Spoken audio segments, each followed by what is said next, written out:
Good afternoon, everyone, and welcome to the web conference on the Day-Ahead Sufficiency issue paper. My name is Elena Alford, representing ISO Stakeholder Affairs here at California ISO, and I'll be facilitating this web conference today. I'm joined by CB Hall, Senior Policy Developer, and team. If you need to find this presentation and the issue paper, you can go to CAISO.com to the Stay Informed header, go to Policy Initiatives and the Day-Ahead Sufficiency stakeholder page. So before we get started, I'm going to go over a few housekeeping reminders. Let me start at this first page here. If you can't hear me, you can use this dial-in here to connect to your audio separately. So we're having some issues with that today. As a reminder, this call is being recorded for informational and convenience purposes only. Any related transcription should not be reprinted without the ISO's permission. If you need technical assistance during the meeting, please send a chat to the event producer. Today's event producer is Silas. If you'd like to raise your hand, you can either push the raise hand icon at the bottom of your screen, or if you dialed in, you can press #2, and you can do that either way. You can send a chat question to either all panelists or to me, Elena Alford. For today's agenda, CB Hall is going to get us started with initiative objectives and background, and then CB Hall and team will go through the processes to help the CAISO BAA meet its Day-Ahead resource efficiency evaluation obligations. And at a good stopping point, we're going to take a 10-minute break in that big chunk of information and then go over remaining in the WEIM RSE Pool, incentives for tagging Day-Ahead imports with CB Hall and Danny Johnson, and then we will wrap up with next steps. And if we're not able to get through everything today and we run out of time, we will be adding another stakeholder call early in 2024, so we don't need to rush through all these important topics today. Here is where we are in the stakeholder process. The issue paper was posted on December 5th, and this is our first stakeholder call. Now I'm going to hand this over to CB Hall. Perfect. Thanks, Elena. Good afternoon, everyone. I'm probably going to turn off my video here at some point, just because it's on a slight lag relative to my phone, so it's a little bit bizarre. In fact, I might do that now. Okay, so yeah, thanks everyone for joining. We're going to start off with objectives and background. So if we can go to the next slide, that'd be great. Okay, so Day-Ahead Sufficiency, what are we doing in this initiative? At a high level, this initiative is about helping the CAISO prepare for its role as an EDAM participating BAA. And more specifically, we are looking to establish processes that will help the CAISO BAA each morning meet its day-ahead resource efficiency evaluation obligations. So that's what we're up to. I think a number of you will be very familiar with this objective and kind of the scope of this initiative, because this initiative replaces and renames Track A2 of the EDAM ISO BAA Participation Rules Initiative. So for those of you who are involved in Track A1, you'll remember that we referred to it quite a bit earlier in the year. So here we are. So we're going to go now into some background to make sure we're all grounded, and then take it from there. So Elena, if we could go to the next slide. Okay, so there's a lot going on this slide. We're going to spend some time on it. This slide basically attempts to answer the question, what is the EDAM RSE? What is this Day-Ahead RSE? How does it work? And we're going to try to answer that question here from the perspective of the CAISO BAA. So this is a CAISO BAA-centric slide, if you will, and that's intentional. Okay, so the Day-Ahead RSE will test whether the CAISO BAA had sufficient resources to meet its own obligations prior to engaging in day-ahead transfers with other EDAM BAA. And so this RSE will be conducted each morning at 10 a.m. right before the day-ahead market is run. And it will evaluate RSE obligations against available RSE eligible supply that is offered into the day-ahead market. Okay, so what do we mean by RSE obligations? If you look over here on the left, you'll see that the CAISO BAA will have to meet, for each of the 24 intervals, it will have to meet its demand forecast, imbalance reserve requirements, up and down, ancillary services requirements, the reg up, reg down, spin, non-spin, and any high priority exports that are self-scheduled to non-EDAM BAAs. Okay, so that's the obligation side. And then what do we mean by RSE eligible supply? If you look over here on the right, you can see that this will include all CAISO BAA located resources unless they are specifically contracted out to a non-CAISO EDAM BAA. It will also include forward contracted intertie resources, and it will include proxy demand response resources that submit day-ahead offers, as well as any reliability demand response resources that voluntarily submit day-ahead offers. And one thing you'll see that is not included on this list is virtual supply. That will not be included. So going back to this box here in the middle, the day-ahead RSE box, you'll see we also have a note, third bullet. You've got a little, background noise. You'll see this third bullet that says any variable energy resources that are eligible and submit day-ahead offers will be counted, will be included in the RSE, but the RSE application will use the full VER forecast for those VERs that submit offers. So that's just a note for you. So all this comes together, and then the RSE will run a unit commitment optimization across the 24 intervals. Essentially, it will be trying to solve across all these 24 intervals, trying to meet the obligation. And so if you look at this table down at the bottom, if the optimization can solve without relaxing any of these 8 constraints that are listed below in any of the hours, then the CAISO BAA will pass the RSE. If, on the other hand, the optimization has to relax one of these 8 constraints in any one of the 24 intervals, then we will fail the RSE. And so you can see there are consequences, obviously, of failing. We don't want to fail, and if we do fail by more than a de minimis amount, we will be subject, as a BAA, we will incur RSE failure surcharges, and depending on what happens in the integrated forward market, we can also potentially get kicked out of the pool that is used for the WEIM RSE, and therefore lose diversity benefits. So in conclusion, we obviously want to pass, and this initiative is all about making sure that we have the right sort of business processes set up to make sure that we can quantify our position and then ultimately make sure that we do pass each morning. So let me just pause there for 1 sec and see if there's any questions on this background slide. And then we have one other background slide.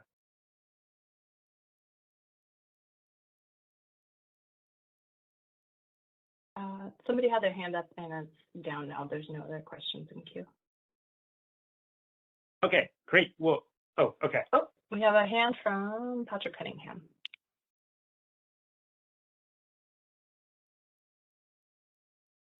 Hi, Patrick.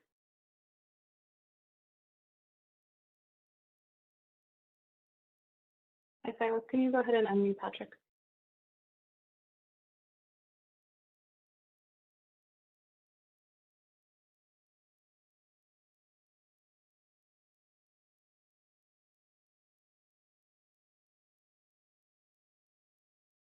Patrick, if you're available, if you can type it in the chat, I can also read it out loud. I wonder, hopefully folks are able to unmute themselves, or do we have to do that? I guess we do that. Yeah, those are producer can unmute. Okay. If you want to go to the next slide, we can come back. Okay. Yeah, okay. Oh, there it is. What power balance constraint up and down exactly? How will those figures represent load? Yeah, those are essentially representing our need requirement for each of the 24 intervals, for supply to equal demand. Both in the, and these relaxation quantities will show if we can't meet that constraint in the upward or downward direction. I'm not sure if that answers the question, but Patrick, yeah, thank you. We can talk more. Okay, there's a hand up from Bonnie Blair. Bonnie, go ahead. Can you hear me? Can you hear me? Bonnie? Yeah. Hi, good. This is Bonnie Blair. I work with the 6 Cities group. Forgive me if you said this and it just got past me, but under RSE obligations, it says that demand forecast, and then there's a parenthetical accounts for loads or load modifying DR. How does it account for it? Does it, in other words, is the demand forecast reduced by load modifying DR or inherently reduced, or do you add load modifying DR back? CB, this is Heather. Can I take a first crack at that? Sure, go for it, Heather. So Bonnie, we're using, so I'm going to say some defined terms for you. CAISO forecast of CAISO demand. And in the RSE, and you'll see that in the EDAM framework in section 3331, that is the same demand forecast we're capturing here in lowercase. And so the CAISO already has a system of accounting for a number of demand response programs. We're not intending to change that here, but now CB, now that I've given the defined terms, if Bonnie needs them to reference, why don't you provide a more fulsome explanation? Yeah, we're just, the main thing we're trying to say here is that there's a specific type of load modifying DR where there is certainty that it will be, the load will be curtailed in real time, all the way through into real time. And so for that type of load modifying DR, the demand forecast will reflect that by being reduced. The demand forecast will be reduced, again, by a specific type of DR where there is certainty it will be taken off. The load will be curtailed. Okay, thanks. That's helpful. Okay, awesome. Okay, there's one hand from Johnny Deep from SCE.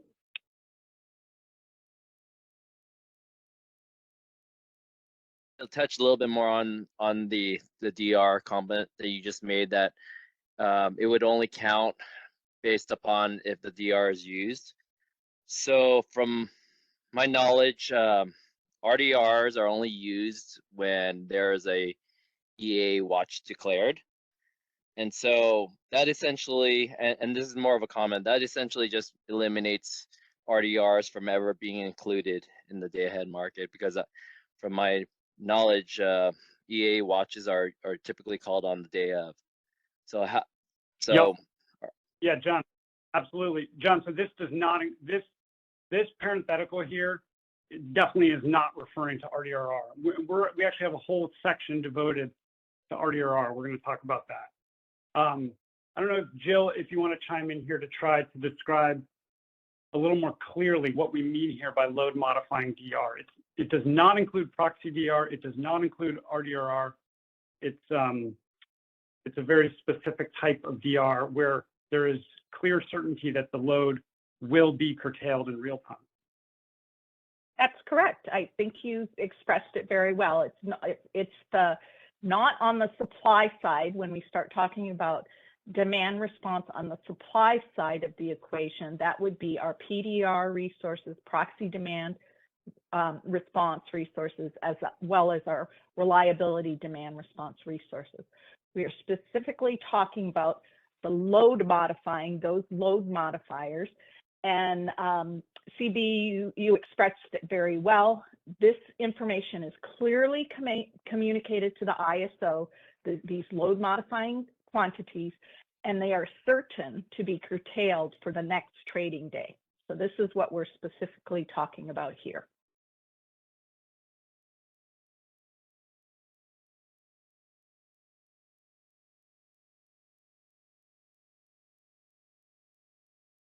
Okay, great. Thanks, Jill. John, let us know if you have any other questions.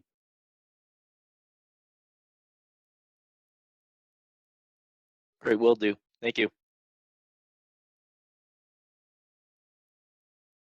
Okay, let's go to the next slide. We have one more background slide.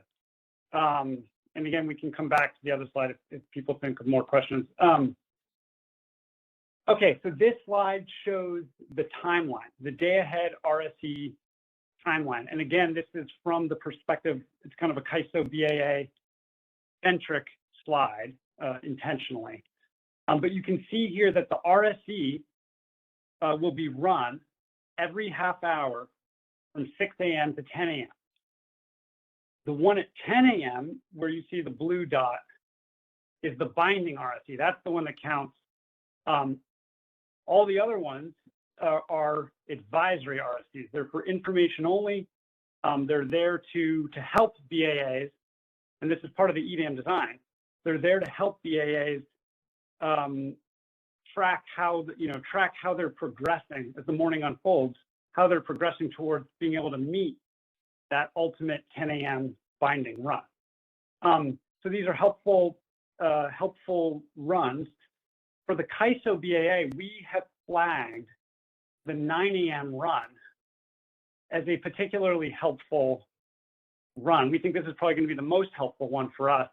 And the reason we say that is because by 9 a.m., we will have a final demand forecast, final imbalance reserve requirements, final AS requirements, and final VER forecast finalized by 9, which makes the 9 a.m. run that much more helpful.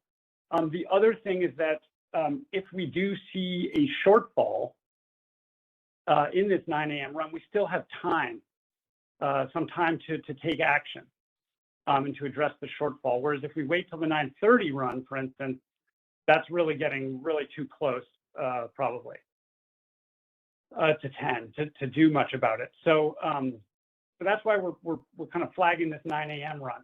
There are, however, there's one important drawback to the 9 a.m. result, and that is really a key problem statement for this whole initiative, and that's represented there in that that first red X, if you will, where it says the 9 a.m. run does not reflect, of course, supply offers that are submitted after 9, and so this could be an issue. This could be a significant issue for the CAISO BAA because, you know, as a BAA, we have this resource adequacy program, and many of these resources have day-ahead must-offer obligations.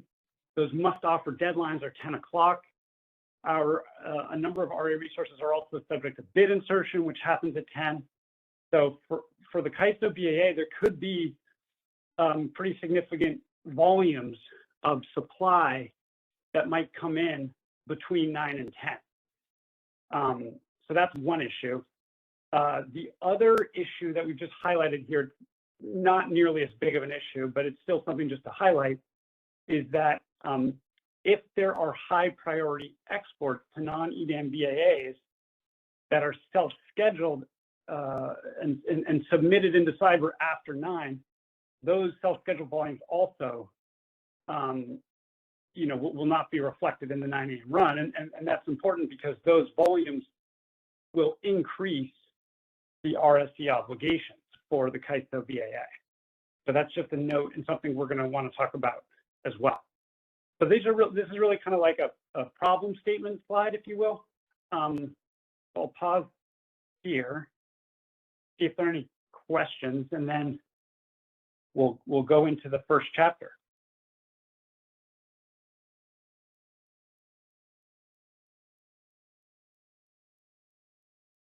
Okay. So I think we can move into the first chapter then. If we can go to the next slide, Yelena, thank you. Okay, so this is the same slide we were just looking at.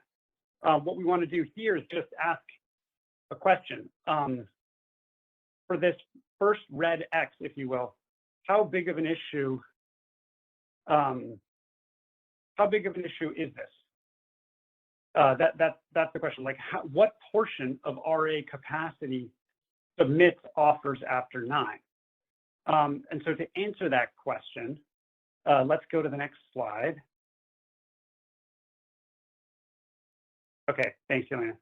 So this is just 1 month. So just an example, but still, it hopefully will shed some light on the question that I just posed, which is, so for July 2023, this graph is showing the shown RA that submitted a day-ahead offer in July 2023. That's the denominator.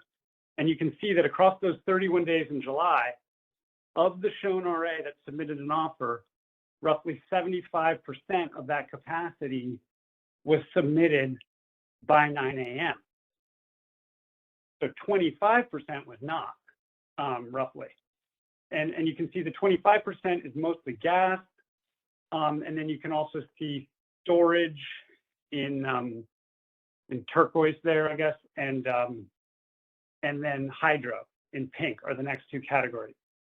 So storage, hydro, and gas. So to me, at least, I think this slide tells us that this is 25% is a pretty significant volume, and we can't ignore that. So to me, this just kind of confirms the fact that we can't just look at the 9 a.m. results on their own. We need to do something to address this issue of significant volumes coming in between 9 and 10. Let me pause there because I think we've got a hand. Carrie Bentley, go ahead. Carrie Bentley with the Western Power Trading Forum. I just had a quick question about the wind and solar and whether this was forecasts or bids. This, and we do have Kevin on the line too, who produced this chart for us, which is great. Kevin,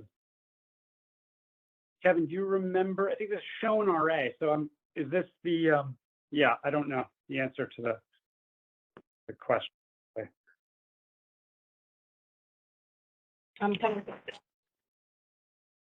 Kevin says bid. Okay. Okay. And then if it's bids, do we know the difference between the bids and the forecast?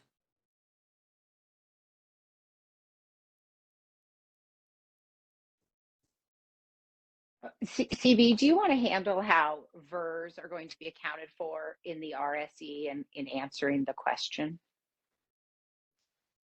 Well, yeah, I can give that. Yeah, I can give a little bit of background on that. Although I think might be a slightly different topic, but so VERS that are offered into the day-ahead market will count for the RSE, but the RSE will actually use the forecast, not the offered volume. If the offered volume is less than the forecast, the RSE will use the forecast. But that's for RSE purposes. Carrie, can you give us some context of what are you trying to, I guess, figure out? You're just trying to figure, these are bid volumes. Yeah, these are bid volumes, but I just wanted to see if they were using the forecast when the forecast came out. Like, is it even bigger than 25%? I just wanted to know how large of a magnitude it was for wind and solar. Because here, it's just, to me, that it seems like the problem is mainly gas. So that would point to a gas timeline solution bidding in earlier, but I'm wondering if the wind and solar was impacted too. Okay. Thanks, Carrie. That's super helpful. Okay. Yeah. So maybe what you're saying is that if we just look at these numbers on the surface, they might be understating to some extent the magnitude of solar and wind that's coming in between 9 and 10. Given that and so Heather, yeah, you're right. Heather's point is correct that the wind and the solar, we're going to use the full forecast in the RSE. So really the forecast is what we care about. Okay. I think I connected the dots. Yeah, Thank you. Thanks for the comment. Okay, and we have a hand from Lauren Carr. Lauren Carr from CalCCA. I was wondering if we have a sense of what portion of RA capacity is subject to bid insertion. Oh, that's a tough one. I'll phone a friend. Abdul can maybe I'll put Abdul on the spot on that one. Not all of it, that's for sure. Yeah, but you mean by Lauren? You mean by megawatts, like a percentage of the RA fleet that has bid insertion versus not? Well, I was just thinking it might be helpful to know, like, of the 25% amount of RA capacity that's not submitted by 10 a.m. If it is subject to bid insertion, then you can expect that they will have bids in by the time the final RSE is run. So maybe just looking at what amount of RA capacity is subject to bid insertion so we can get a good idea of what we can expect to come in between 9 and 10. Yeah, that's a great question, Lauren. I don't think we looked into that. The distinction if it's will be inserted by the CAISO or not. So that's a good question. Maybe we can look into that. I mean, the gas fleet is subject to bid insertion unless they have use limitation typically. But yeah, if they're use limited, then it's different. So I think that's a good point. Maybe we can look into this CB for next time. Okay, perfect. Thanks, Lauren. Thanks, Abdul.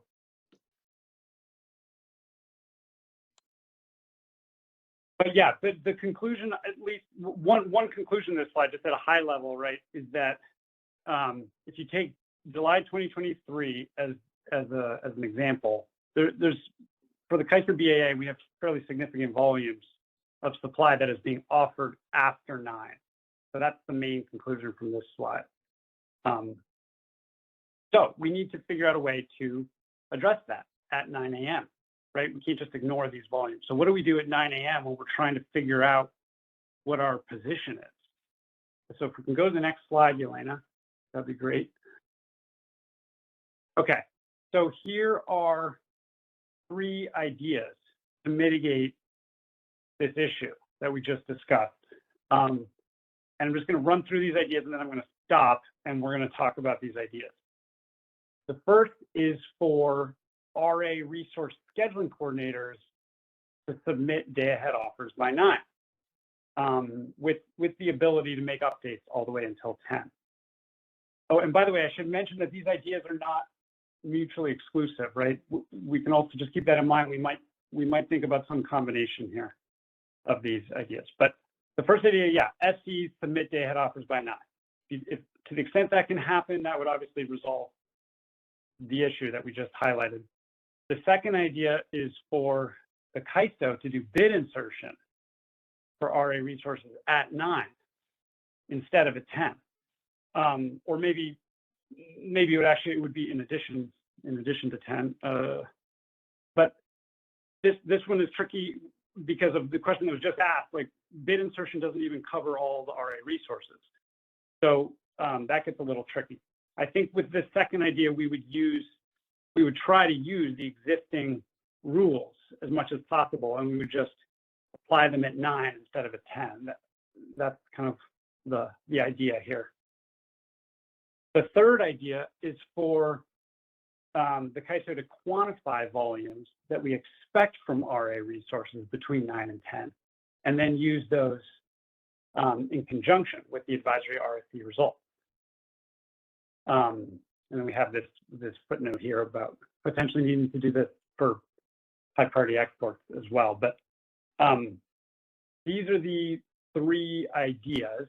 The rest of the slides in this section of the deck really zoom in on idea number 3.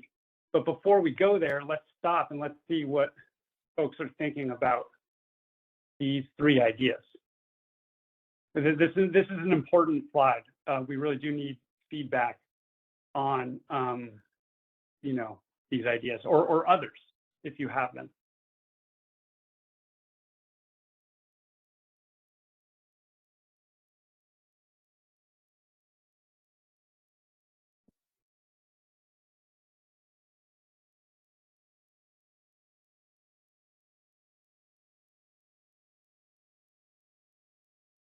Or I'll just, okay, good. We've got one hand, it looks like.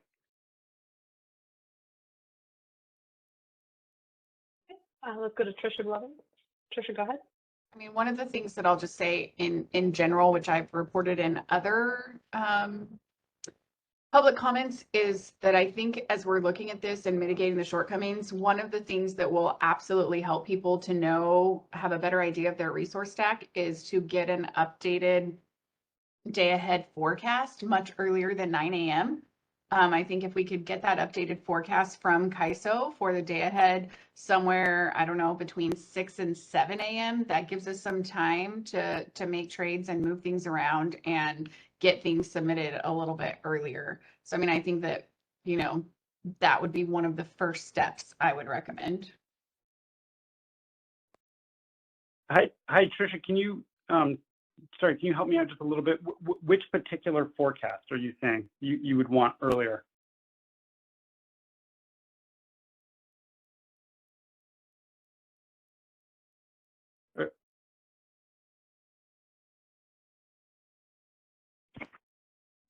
Trisha, if you could raise your hand again, I'll be able to unmute your line. Yeah, because I just want to make sure we follow up on what you're saying. I just got a little lost. Which specific forecast? I think that all of the forecasts, right? The load forecast comes in, that gives us our last update at 9 a.m. Some of our other like solar or wind forecasts, those don't come in until 9. So if you're wanting, you know, us to submit anything that's going to be helpful to you guys, having updated forecasts prior to that would help to maybe mitigate that discrepancy in what you're seeing at 9 a.m. and then what you're seeing at 10 when we finally, you know, get all of the rest of the information out there to you. Thanks, Trisha. This is Heather from CAISO. And I think it's a good point to think about what other systems, you know, could be slightly modified. And we want to make sure those options are brought to the table.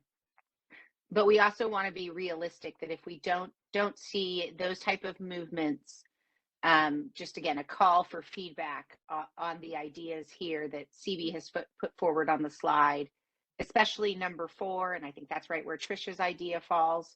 And we are happy to take others. Awesome. Yeah, no, I just think that those impact some of those other things, right? It gives traders the ability to make decisions a little bit earlier and maybe potentially at 9 a.m. give you better information as well.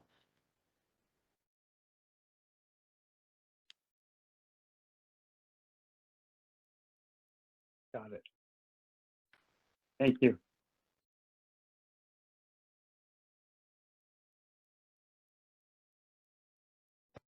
Okay, should we go to Carrie?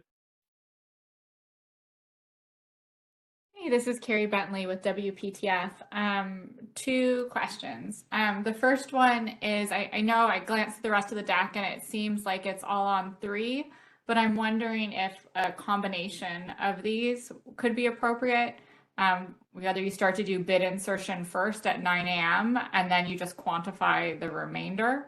I think maybe that gets to Lauren's question on which of these are, you know, how much is actually covered by the must offer obligation, or not the must offer, the bid insertion obligation. I think gas, it's like only 2/3 is covered by the bid insertion. So it would be good to know, you know, how much of that 2/3 covers that 25%. And maybe that's a good starting point. Yep, that totally makes sense to me too. Thanks, That's- Terry. Yeah, this is my first idea. And then the second one is just a question. I haven't been following the Gas Resource Management Working Group that closely, but I think changes in timelines are a part of that initiative. And I'm wondering if you have any information on whether changes there would impact the timelines here. Danny, do you want to take that one? Yeah, sure. Can you hear me, CB? Yeah, good to go. Yeah, I think that's been talked about, Carrie, but at least for EDM Go Live, changes at the day-ahead market timeline, I don't think are on the table as a solution. Okay, that's helpful. Thanks, Dean.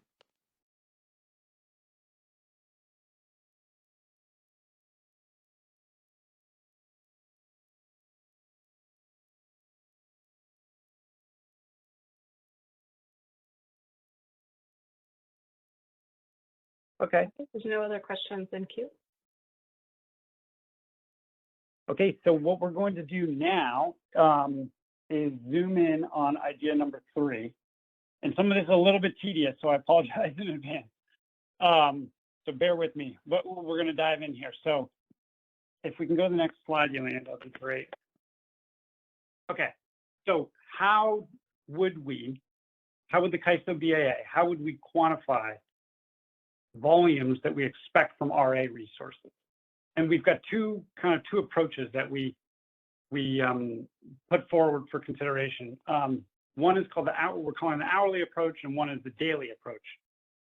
So what I'm going to do right now is just quickly highlight these two approaches, and then you'll see that we are recommending the hourly approach, and we'll go into more detail on the hour. We'll zoom in once more on the hourly approach. But at a high level, let me just quickly describe them. So the hourly approach, you basically look at the advisory RSE results, you calculate upward shortfalls, if any, in each specific hour, then you estimate the volumes that you expect, the hourly volumes you expect from RA resources, and you simply take those estimates, subtract them from the gross upward shortfalls that you just calculated, and you arrive at net hourly upward shortfalls. So it sounds pretty straightforward. The problem, or the challenge, I should say, with this is that you have to come up with these hourly estimates of volumes, and that's easier said than done, especially for energy limited resources, where you got to figure out, which specific hours that energy is going to be produced. That's the hourly approach. Maybe I'll pause again, since we may as well let's go slowly here. Let's see if it looks like Alan's got a question.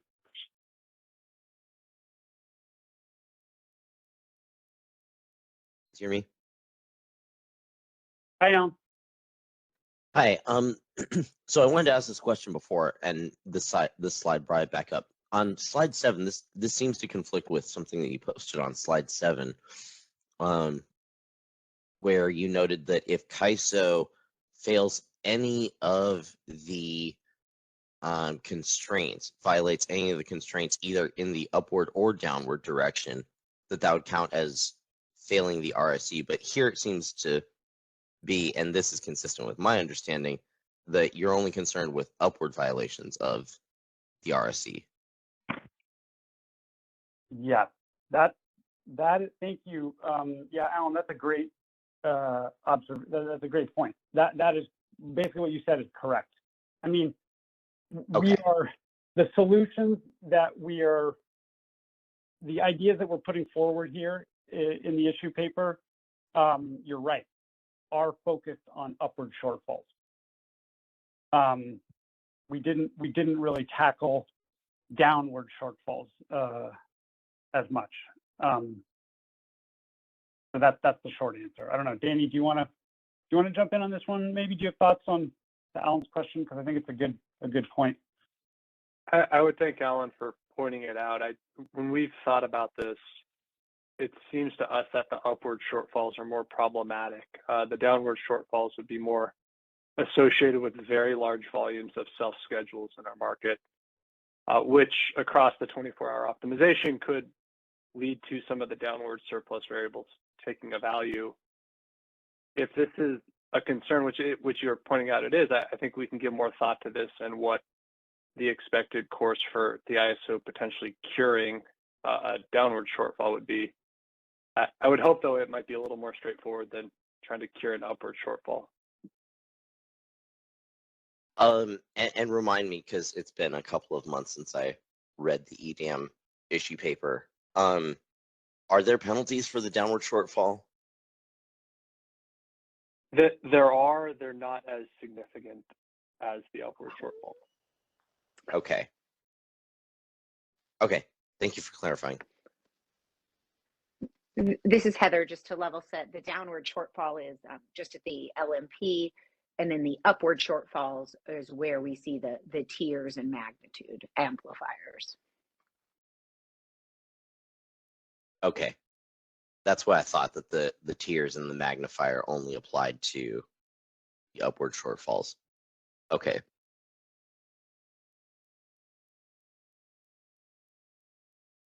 Yep. Okay, thanks, Alan. Let's go. So this is just a quick high-level description. Let's talk about the daily approach briefly on the next slide.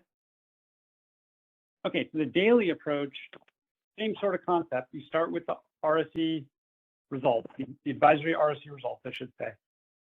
You calculate an upward shortfall across the entire day now. But to do that, you're adding the upward hourly shortfalls across the entire day. So when you do that, you're now arriving at a gross daily upward shortfall, which is a megawatt hour figure. And then what you would do is you would estimate the daily volumes you expect from RA resources. Again, that would be a megawatt hour figure. You take the difference and you get a net daily upward shortfall. The nice thing about this approach is that it makes it a little bit easier to estimate the volumes, because you don't care what specific hour, you're just looking at it across the whole day. The problem with this approach is that you arrive at a megawatt hour figure. What are you going to do with that? This net daily upward shortfall, which is in megawatt hours, you can't really, it's not that useful. You can't act on that as much because, so if you want to cure the shortfall, what amount of capacity do you cure? So what you have to do probably is then take that net daily upward shortfall and convert it back into a capacity figure by dividing by an appropriate number of hours. And we have thought about, you could come up with a reasonable number of hours that makes sense. Like, for instance, you could use the number of hours there's a shortfall, an upward shortfall in the advisory RFP. Maybe that's the right number. But I think this is probably a bit inherently inaccurate, which is why we've landed on recommending the hourly approach. But let me pause there and see if there's any reactions to this daily approach, I guess.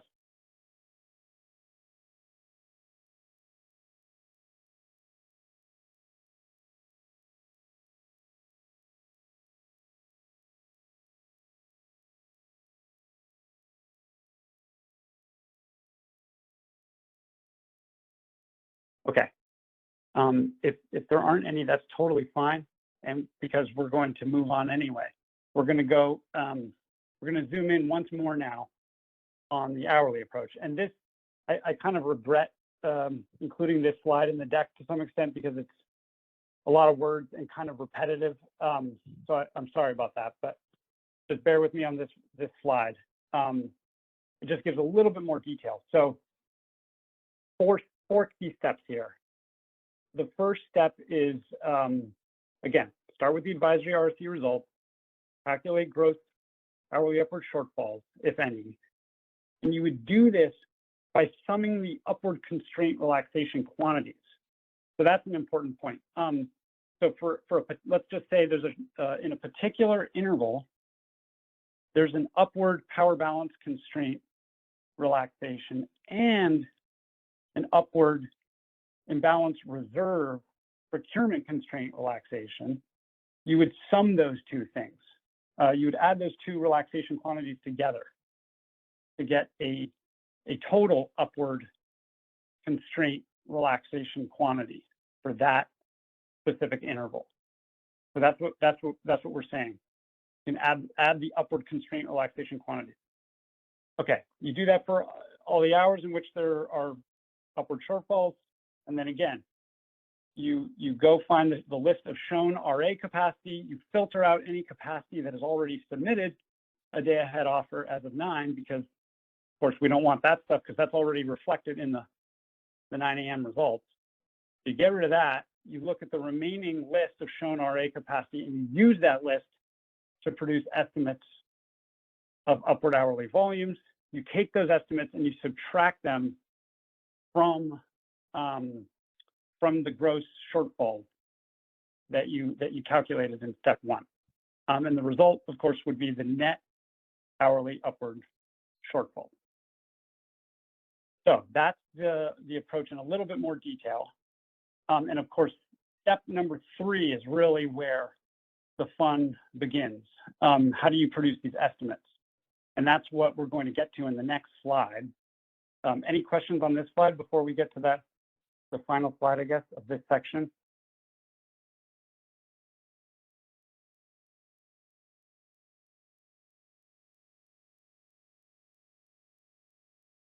Okay, so let's get to the final slide then. So these are some initial ideas for how we would quantify these hourly volumes that we expect from RA resources.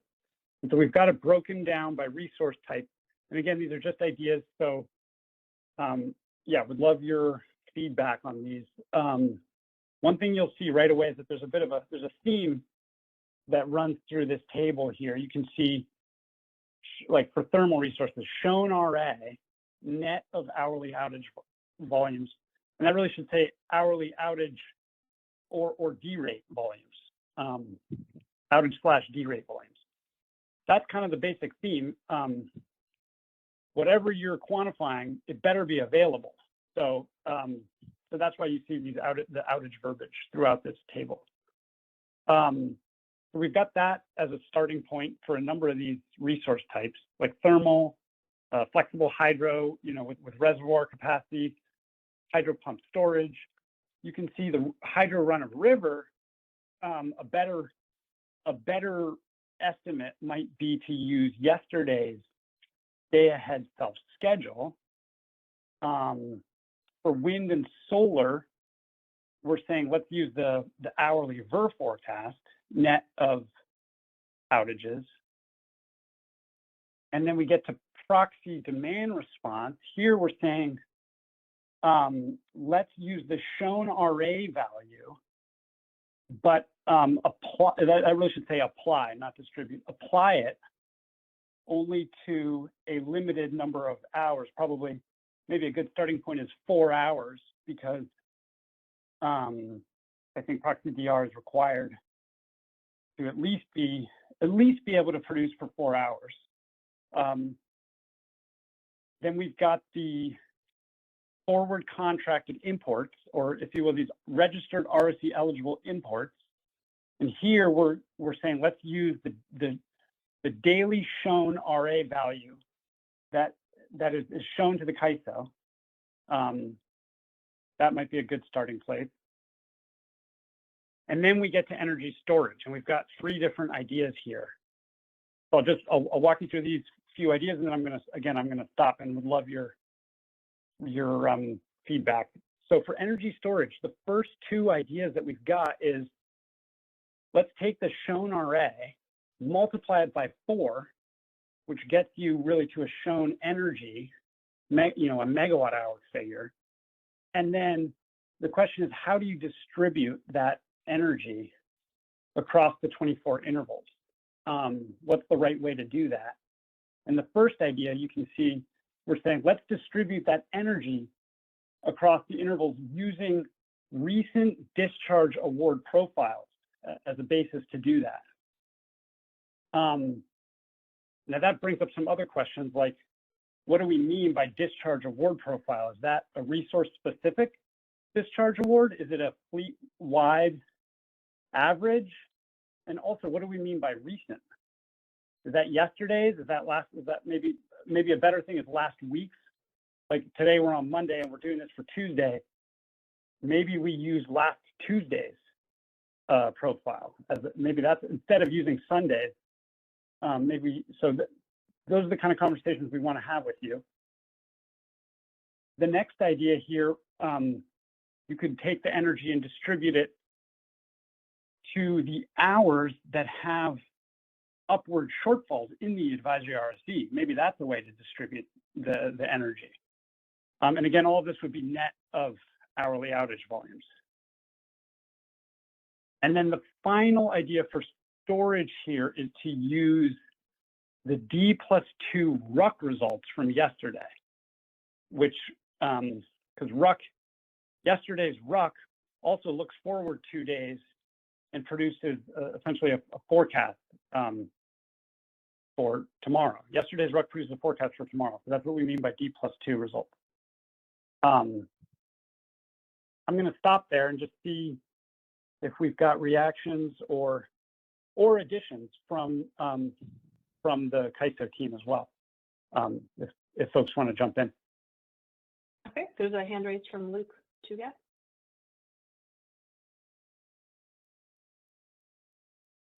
Tugas, I'm a consultant for the California Efficiency and Demand Management Council.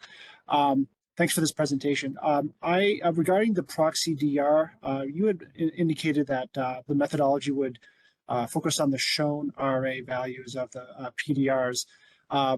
Question for you though, clarifying question, would that include utility DR programs? And the reason why I ask is that utility DR programs are not currently required to be on supply plans.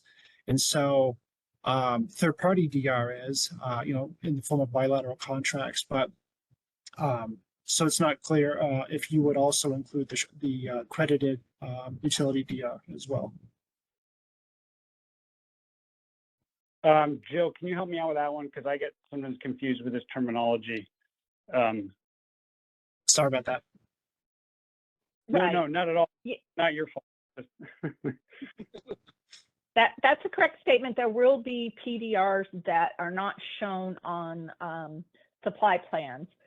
So this is one area that we have to make some determination of, yes, utilization of the shown RA as well as those that are credited. So again, we do have the volumes that are credited. We do have it. It's shown to us. But I don't know at this point in time if we're utilizing the credited or not. I think what is stated here is that for those that are shown on a supply plan, they will be utilized. Okay, so and maybe CAISO has not considered this yet. So is the idea that they would include a utility DR, or would that simply not be included in consideration for this particular purpose?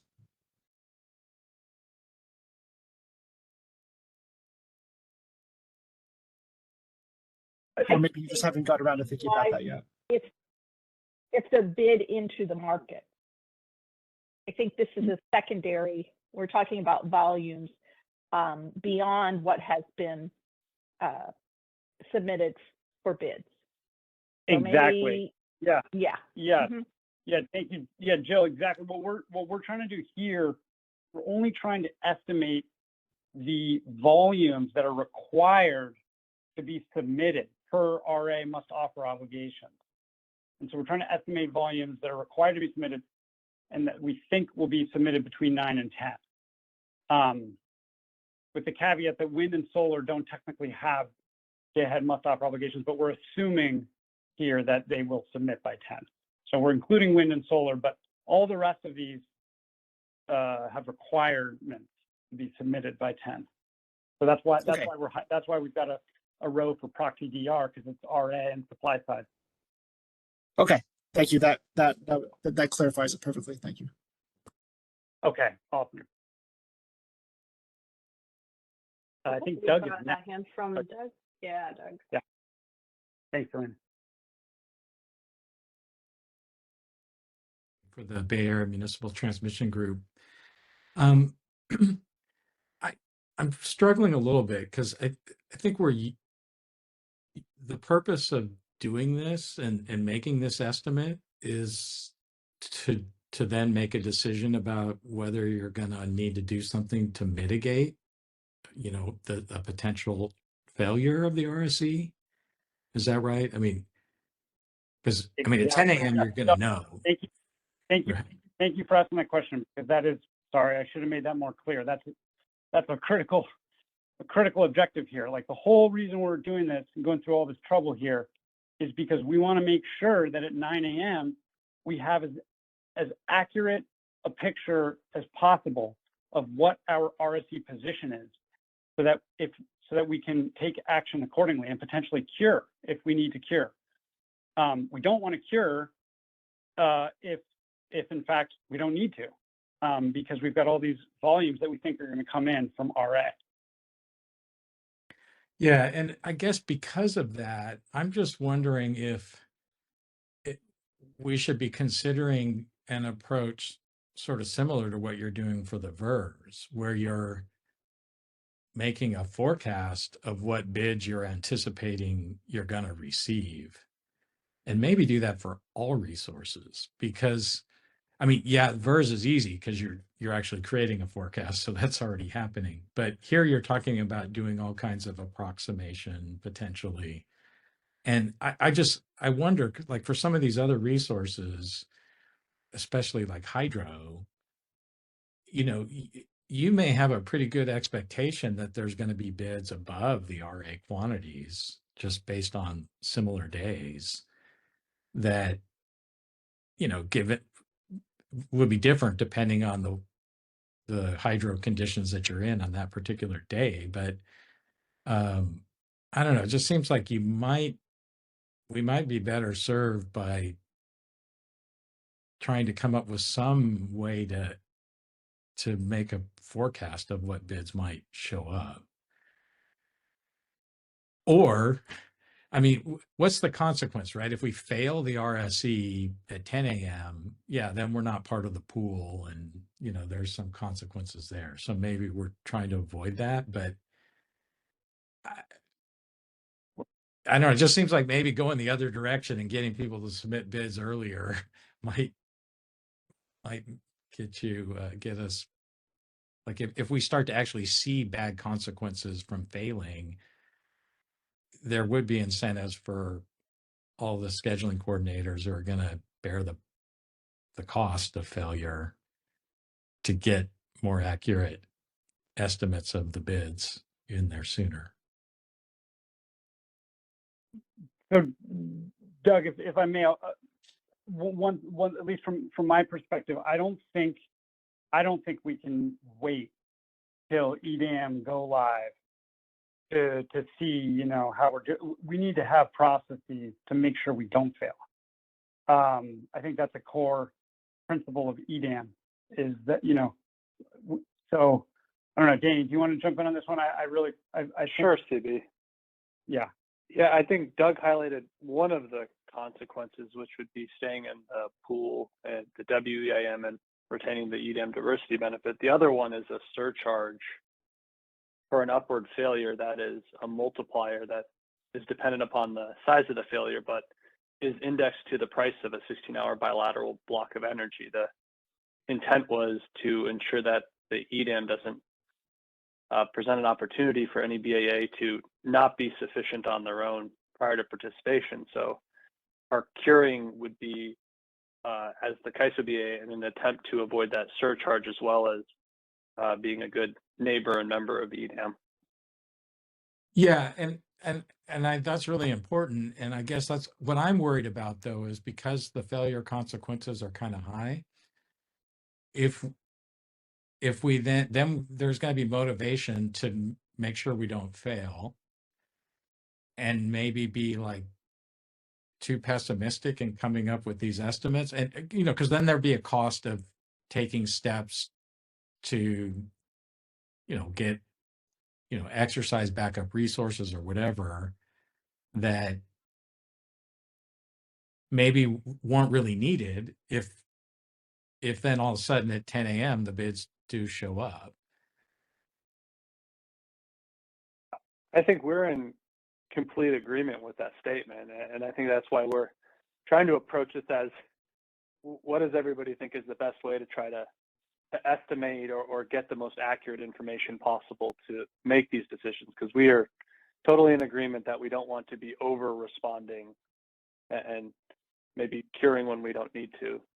So your idea of estimating hydro might be is something we can take back and think about, as well as a potential way to be more accurate. Yeah, and I do think this is where your first two method, or maybe even just the first or some combination of the first and second option, where you're just getting people to submit bids earlier, or you're inserting some bids. But I mean, as the person from Turlock said, I mean, there is some, moving timelines up can be challenging, but this is advisory. And for some of these resources, like a hydro resource, if people aren't, if it's use limited, the market's going to be spreading it. And I'm guessing there's not a lot that's changing in that last hour, but maybe I'm wrong. I'm not an operator. But yeah. The other, I think, PSA that I could offer here is, when we're running this advisory RSE, we really don't need price quantity pairs. We're caring about the quantity to make sure we're sufficient. So that's another part of that option one of, can market participants make offers available to us earlier? That's not the final offer they would make. That's just the quantity, and they would be able to update the price of that quantity and all their different bid segments up until 10 a.m. and the market closes. Yeah, exactly. It's not your it's not your last bite at the apple, right? But that's why I was thinking. Yeah, we just want to make sure it's an accurate bite. Well, no, yeah, but that's why I'm wondering if, especially when you're talking about use limited resources, the storage and the hydro, where any individual market participant doesn't really have a good view about when that resource is needed. And I think that's why the RSE was designed, the advisory test, was doing it for the market as a whole. But of course, if you don't have bids, the price quantity pairs, I'm not sure how you're spreading it over the 24 hours. I guess maybe you're not worried about it. You're solving, you're minimizing. We would want the price quantity pairs, but the price doesn't have to be fixed, I guess, would be the point. Yeah. I mean, we could I don't know. I just think, I mean, the price at the DEB and get the accurate quantity, and that would do the same thing. Okay. Thanks for helping me think through this. Sure, thank you. Yeah, thanks, Doug. And yeah, that's, I just want to say, like, yeah, we'd love to hear from, SDs on that option one, how feasible that is.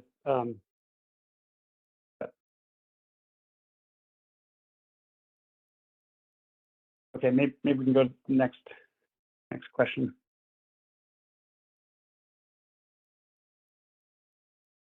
Hi, my name is Mohan Nirola with CDWR. So on this list, I think we need participating pumping load is missing here. So I was just wondering which resource type is representing the participating pump load here. Is that hydro pumped storage or?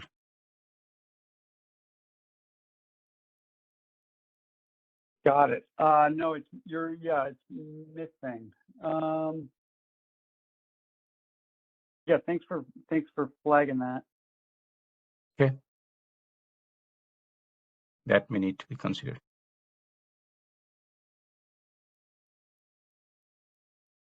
Just trying to think through how that's on the load side though, right? Yeah, it's a pump load and provides non-spin. In the day-ahead market, we have ancillary service award, then it shows in the real time. So Can I ask a follow-up, Mohan, on that? yeah, Are these offers that are often being updated after 9 a.m. or are they typically submitted prior to 9 a.m.? Is there a lot of volatility in that window? day-ahead market. They are only bid in the day-ahead market for spin. Yeah.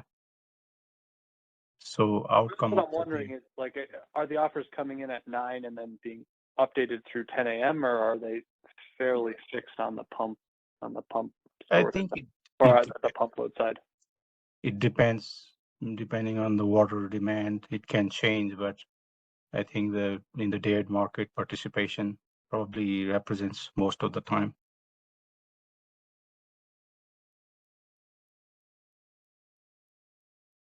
So I have actually a follow-up question on that. I don't know who can answer this, but if these are coming in after 9, does that change the demand forecast? Because my understanding is the demand forecast is locked down by 9. Yeah, anticipating there is no real-time bidding, so everything happens before in the day-ahead market. And CB, I'll confirm with you from an RSE perspective that the demand forecast is locked down by 9.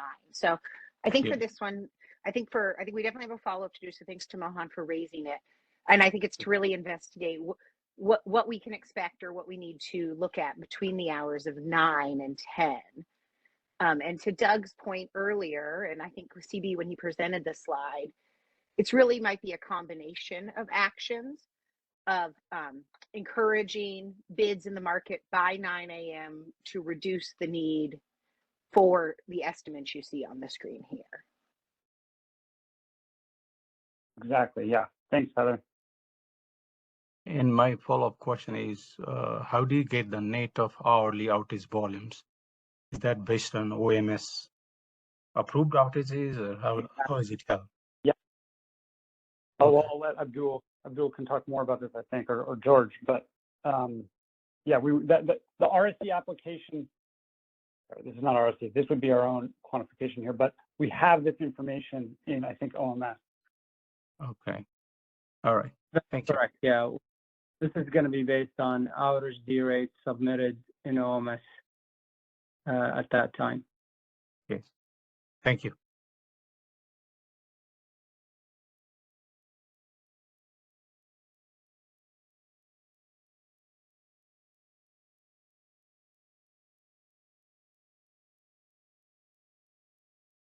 And for anybody looking for the attendance report, it is linked in the chat. Okay. Well, thanks everyone. Unless there are other thoughts, maybe that's enough for today. And of course, we will have more opportunity to talk about all this, and we're looking forward, to your comments as well. Anything else from the CAISO team that I failed to mention, or?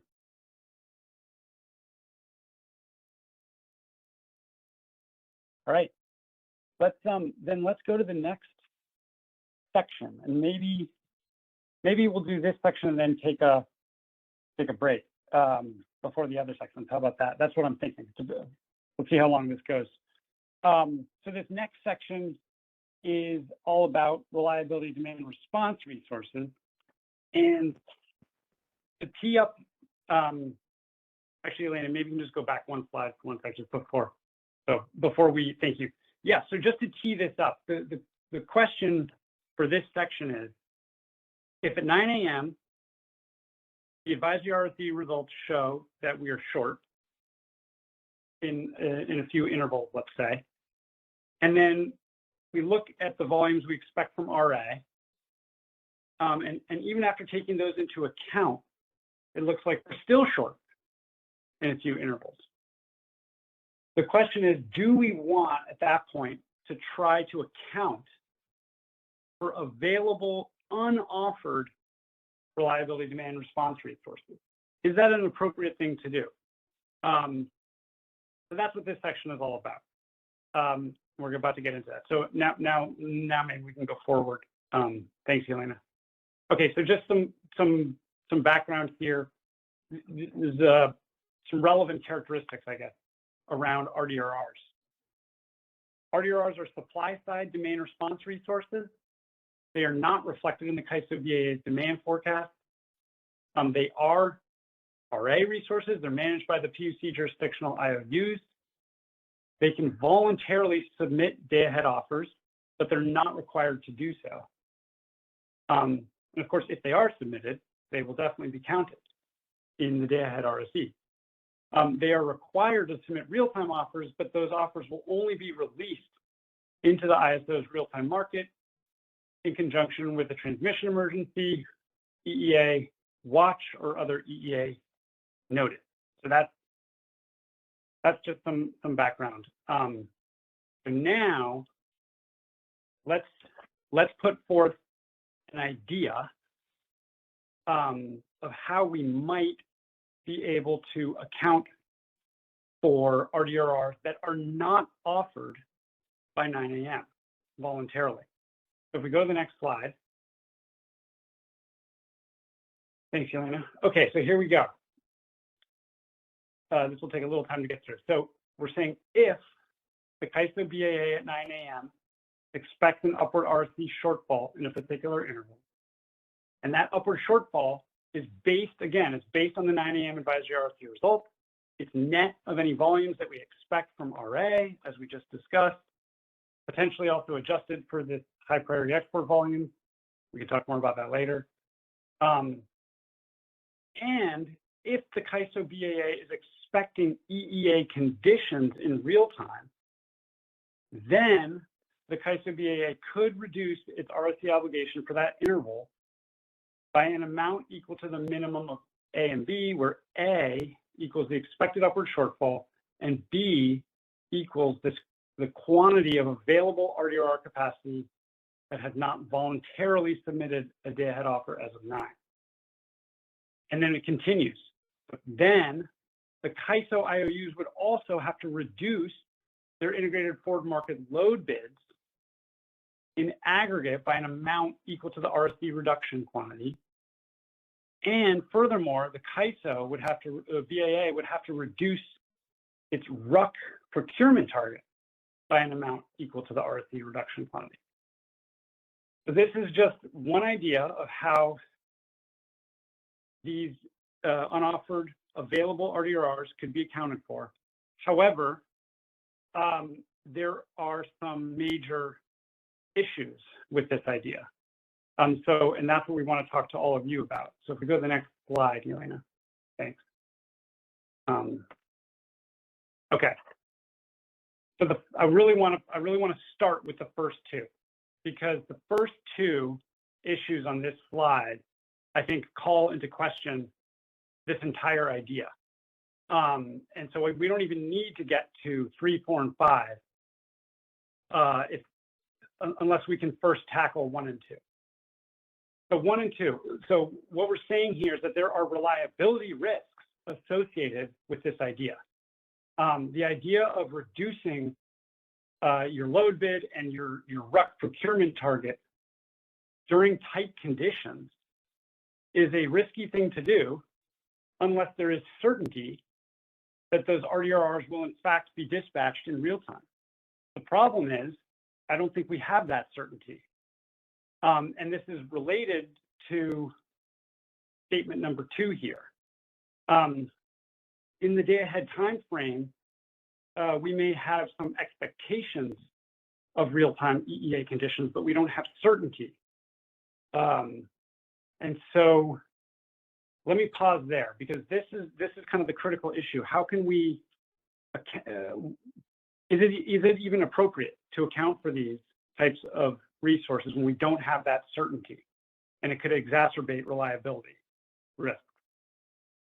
I'm going to stop there and see if there's reaction, thoughts on anything we've just covered?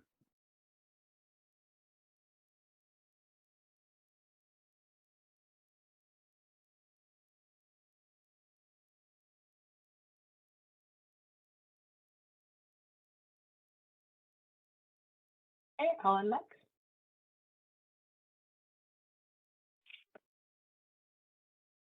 Hi, Alan Meck, PG&E. I don't have a direct reaction to this, but I guess an additional note that I would like considered in your sort of step-by-step process that you laid out in slide 20. I think that somewhere in there, and I'm not entirely sure right now how to factor it in, but I think that part of the calculation needs to be a cost-benefit analysis where we're evaluating what is the magnitude of the shortfall, like how bad is it going to be, and that should dictate how severe the response is, right? Because if CAISO is forecasting an RSE failure, but it's a de minimis failure, I'm not so concerned, and I would not want us to take any serious action that would increase customer costs. But if it's like a category, or what is the categorization, like yeah, tier 3, right? Yeah. Yes, yeah. As you go up in tiers, then the response should get more and more like we should be willing to pay a higher cost to cure those. So actually, yeah, Elena, do you mind going back one slide? Yeah, Alan, I think what you, first of all, I totally agree with the point you just raised. Let's see, where we say, yeah, in this very, very first line, where we say, if the CAISO BAA at 9 a.m. expects an upward RSE shortfall, you're right, it really probably should read an upward RSE shortfall greater than a de minimis amount. I mean, or, you know, we could debate that, but I think that's what you're saying. Yeah. Right. Yeah. But Alan, even with that, I think there's still, I hear what you're saying about that, but there's still this issue of accounting for these resources that then have to be reflected in both the IFM and RUC, which then causes reliability risks if you're not certain that they're going to materialize. That's the crux of the issue that we're trying to highlight for all of you right now. And I'm sorry that this was not really highlighted very well in the issue paper itself, but we're trying to highlight it now on the call. Yeah, and my comment is taking us off on a little bit of a tangent. I apologize for that. I don't have anything to offer right now on the RDRR question and how much it's appropriate to account for that. Yeah, I'll stop there for now. Yeah, thanks. No, thanks, Alan. So, Yelena, maybe we can go, yeah, perfect. Perfect. And does anyone from the CAISO team want to add anything to what I said so far to help shed any light?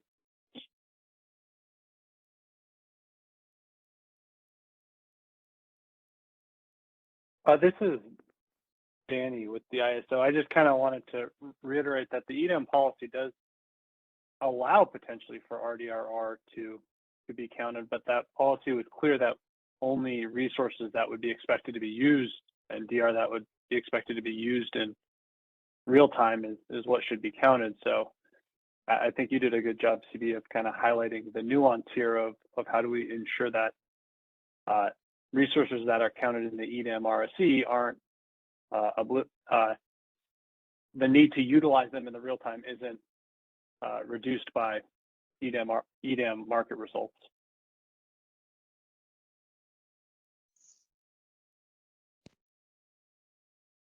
Thanks, Danny.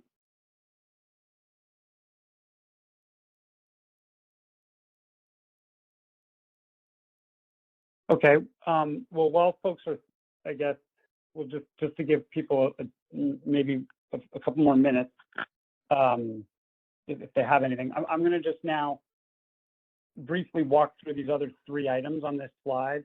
Now, these items are really, they're only relevant if we all think it's appropriate, to move forward with this type of idea. So they might just be moot points, but I just want, since we have the opportunity, let me just quickly mention number 3 here. If we were to take on this kind of idea, the CAISO BAA would need information each morning to calculate the quantity of available unoffered RDRR. That's one thing.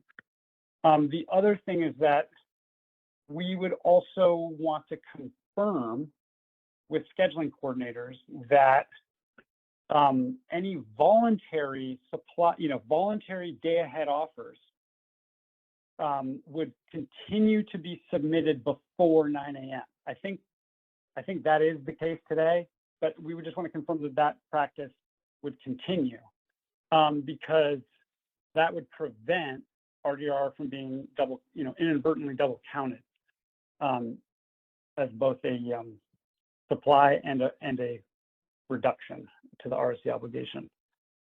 And then the last point here is that we would need to talk about how to reflect energy limits into the RSE adjustment. So max run times. So for example, if the ISO BA expected upward RSE shortfalls in multiple intervals, for which intervals would the RSE be reduced to reflect those max run times? Anyway, these 3 items, again, these are only relevant if we first agree that it's actually appropriate to move forward with this kind of idea. And at the moment, we have a lot of doubt. So that's kind of where we are.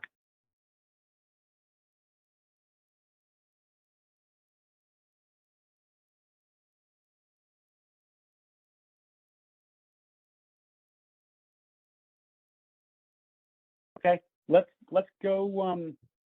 Oh wait, we've got a hand. John.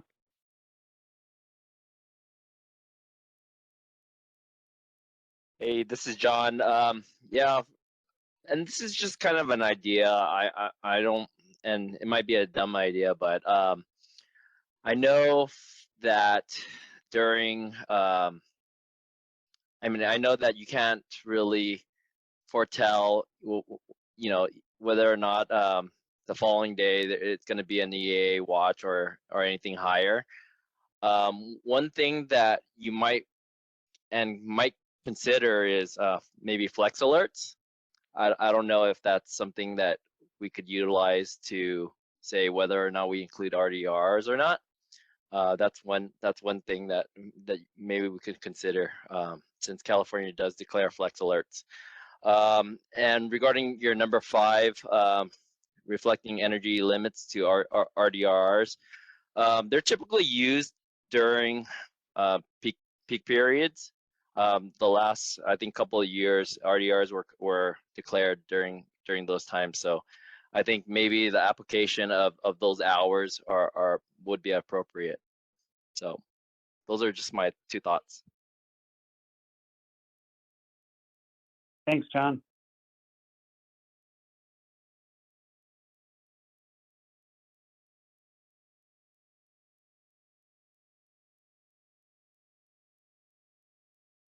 Okay, Yelena, maybe, what do you think? Maybe we just take a 5-minute break, or what do you think? 10-minute break, 5-10-minute break here, and then come back on strategic reserve resources. Okay, so we can come back at 2:35 maybe? Yeah, perfect.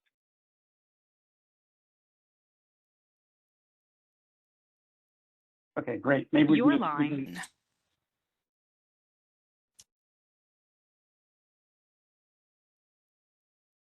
Okay, welcome back, everyone. All right, we're going to go to the next section.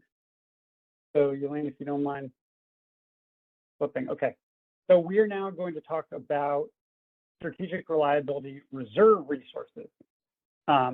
Same kind of discussion, how we might potentially account for these types of resources as well. So let's go to the next slide. Okay, a little bit of background first. The Strategic Reliability Reserve, the SRR, if you will, was established last year to support grid reliability during extreme events and is currently funded until 2026. That doesn't mean that it can't be extended, but I think that's where it stands currently. It is expected to include 2,887 megawatts of long start resources and 264 megawatts of short start resources. So if you look at the long start resources are all located in the CAISO BAA, and they are committed multiple days in advance if needed. If they're committed, they have to submit day-ahead offers. The short start SRRs, on the other hand, will not be committed before the day-ahead market and will not submit day-ahead offers. Instead, they may submit real-time offers when any of the California BAA declares an EEA watch or more severe EEA condition. Okay, so that's some background. We're just breaking it up into long start and short start. Okay, so if we can go to the next slide, Elena, that'd be great.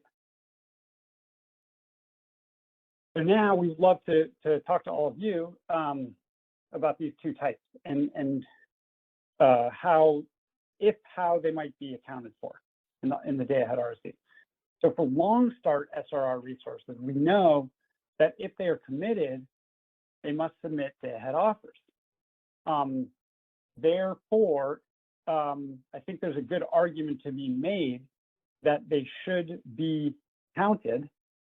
I mean, they will be counted in the day-ahead RSE if we don't intervene. I mean, that's what's going to happen because they're going to submit bids and they will show up in the RSE accounting. And so the question is it appropriate to count these resources for the host BAA's RSE supply? So in this case, because all the long starts, at least currently, are in the CAISO BAA, they would all count for the CAISO BAA's day-ahead RSE supply, eligible supply. So that's the first sort of thought, if you will, around long starts. And then we get to short starts. Short starts is trickier. Short starts will not submit day-ahead offers. So then the question is it really appropriate to account for short start SRRs by adjusting the day-ahead RSE? Similar to what we kind of talked about, how we might, how one could theoretically adjust down the RSE for RDRR, for unoffered RDR capacity. You could do the same kind of thing where you adjust down the RSE obligation to account for the short start strategic reliability reserves. And I think the answer is that it's probably not appropriate to do that unless the adjustment can be reflected in IFM and RUC. So that's an important point, and we would need to figure out how that would be done. Continuing down here on the slide, and I'll just finish this up, and then we discuss. If a case can be made and a path forward that it's appropriate to adjust the RSE to account for these short starts, there are a couple questions. First, I guess the adjustment would be made for the host BAA's RSE obligation. That would be one question, but probably the most practical way to do it would be to do it for the host BAA's RSE. And then we'd have to talk about what other conditions need to be in place to rationalize such an adjustment. Again, would it be based on an expected RSE shortfall and an expectation of real-time EEA conditions? That would be those would be the kind of conditions we would need to agree upon. So I'll I'll stop there. I think we've got a question, and then others from the CAISO team, please feel free to jump in as well if I missed something.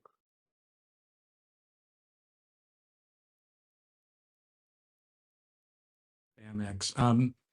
Okay. What criteria will be used to commit the long start resources?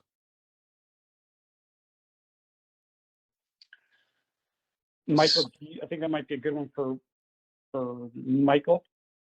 Yeah, sure. This is Michael Martin in operations. I can answer this one.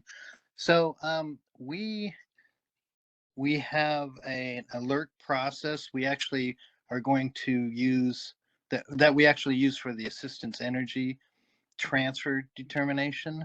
So we'll tweak this a little bit, but basically it's an alert that indicates that the forecasted load conditions in a future time frame, these like 6 days out, as much as 6 to 7 days out, include operational RA shortfalls.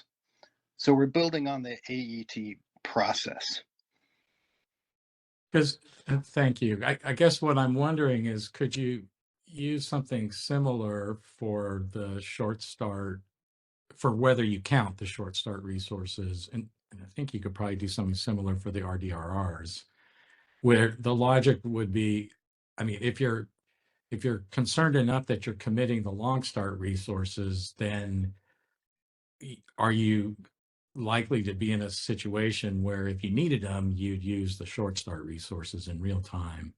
And if so, then you should give yourself credit for that and find a way to reflect that in the day ahead loads that you're including in the IFM, for example. Because, I mean, if we're in a scenario where we're facing RSE penalties, which are pretty significant, I would hope that, we're going to use the available resources that we're funding. There's probably going to be a significant overlap between the emergency conditions and the need for these resources, I would hope.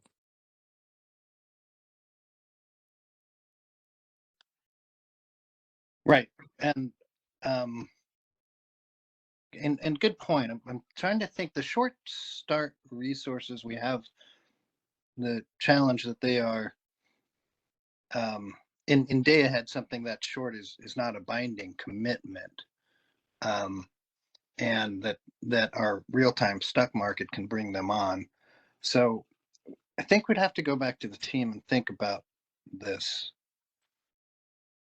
Because the thing that would be a real bummer, right, is if, I mean, first off, right, let's think about, why do we do the RSE? We're doing the RSE because we want to make sure that all the EDAM participants, have the resources they need before they get the benefit of being able to get transfers.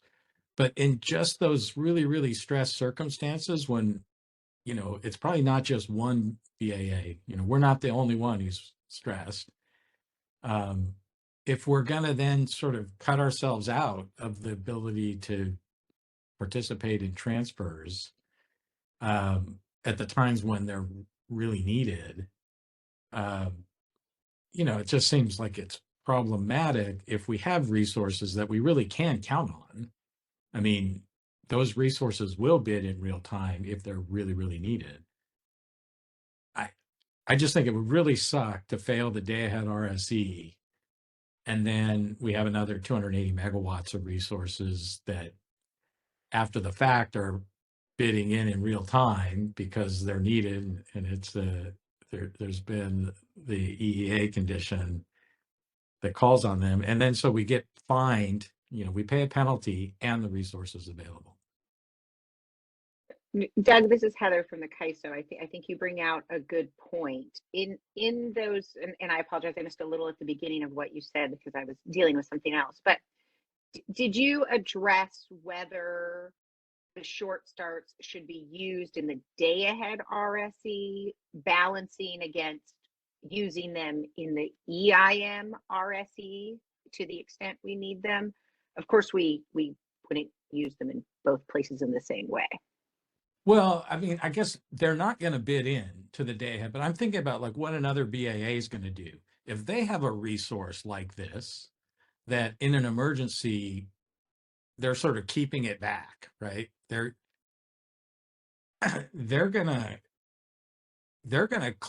point to that resource and say, I have that resource. It's available. I think they'll count it in their RSE showing. So why shouldn't we? Now, in real time, you better be, there's this constraint on them, right? And if it's not an EEA, they're not going to be allowed to bid.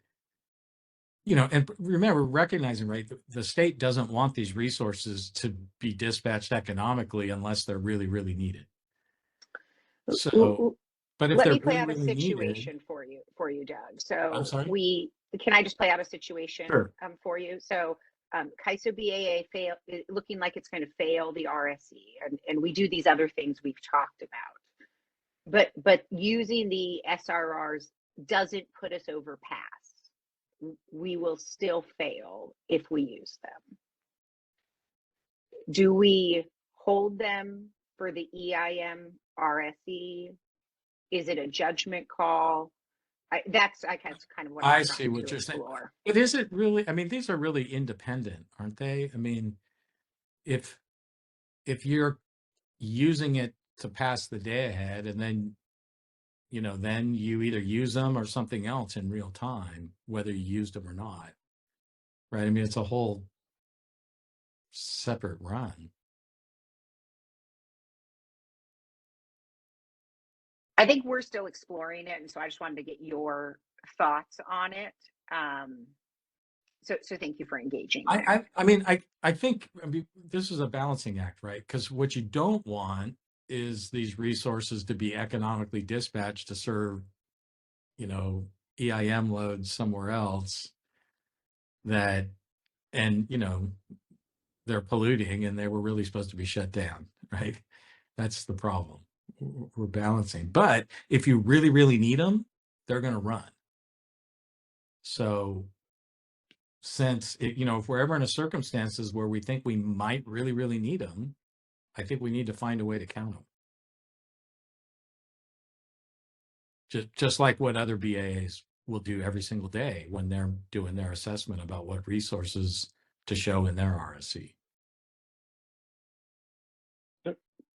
Doug, can I just so do you have any thoughts, I guess, because if we were to account for them, right, in the day ahead RSE, and I'm particularly talking about the short starts here, then there would need to be some kind of corresponding reduction, right, to the IFM load bids and to RUC as well, to the procurement target and RUC. Do you have thoughts about that? Because yeah, I think you definitely have to account for them somehow, right? I don't know if you adjust the load or you count it as available resource, but that's not getting dispatched.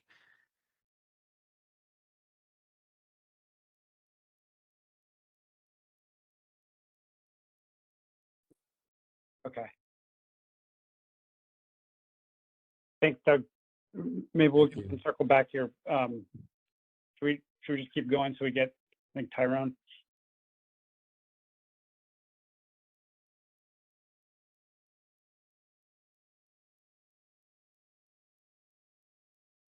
You hear me? Hi, Tyrone. Hey, CB. Hey, just for consideration, I'm not sure if this is possible, but just thought I would throw the idea out there.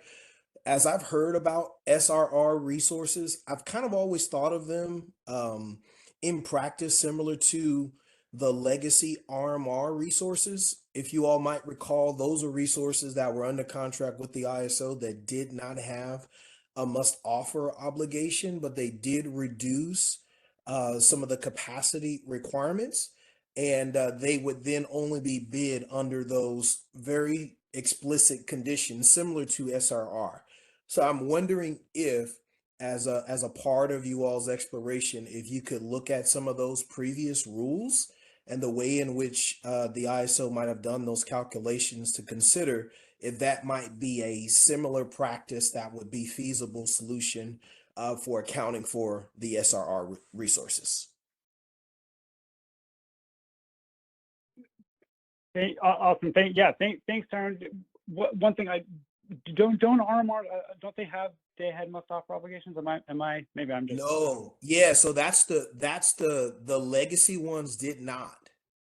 The regime that the ISO went through to improve the RMR process, it does have must offer, but the previous one, and there's still a legacy agreement that will terminate at the end of this year, but that one does not. It's an RMR resource that does not have a must offer obligation, and it does reduce I believe the calculator requirement that the ISO takes into consideration for capacity. So I'm wondering if there might be some similar process to leverage taken into account. This seems to have similar types of potential operation as those legacy resources. And again, this is prior to the most recent regime that changed the a lot of those must offer obligation that you're kind of talking about. Thanks, Aaron. That's super helpful.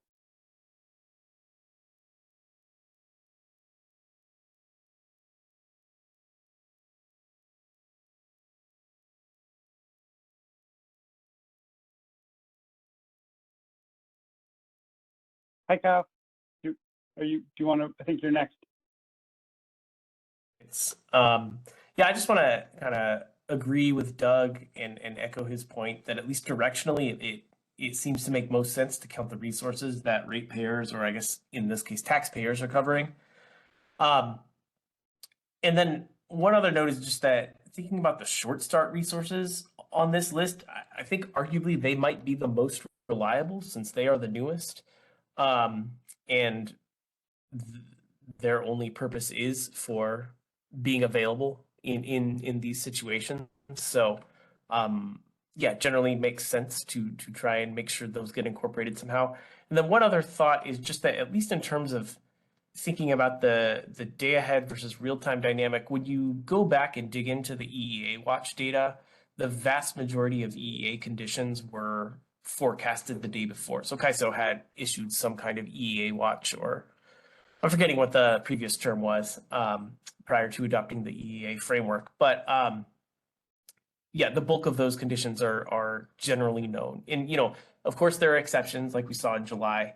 But I think that insofar as we can find a way to bring the short start SRR resources in, that makes sense.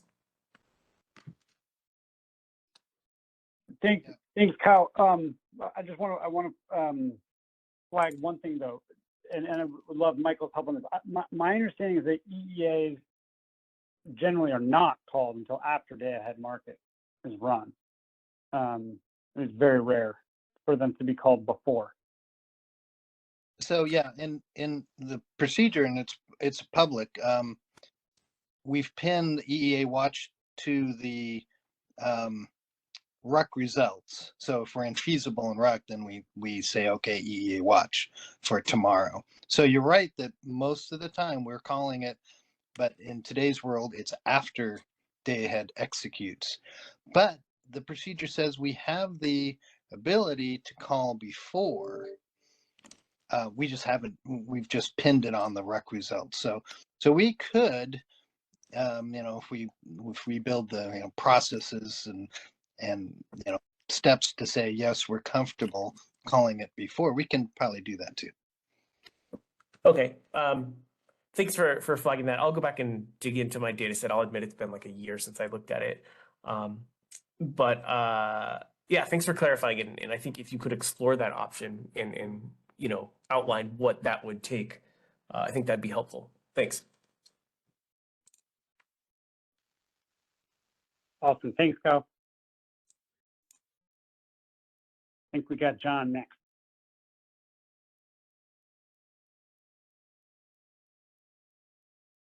Hopefully you can hear me.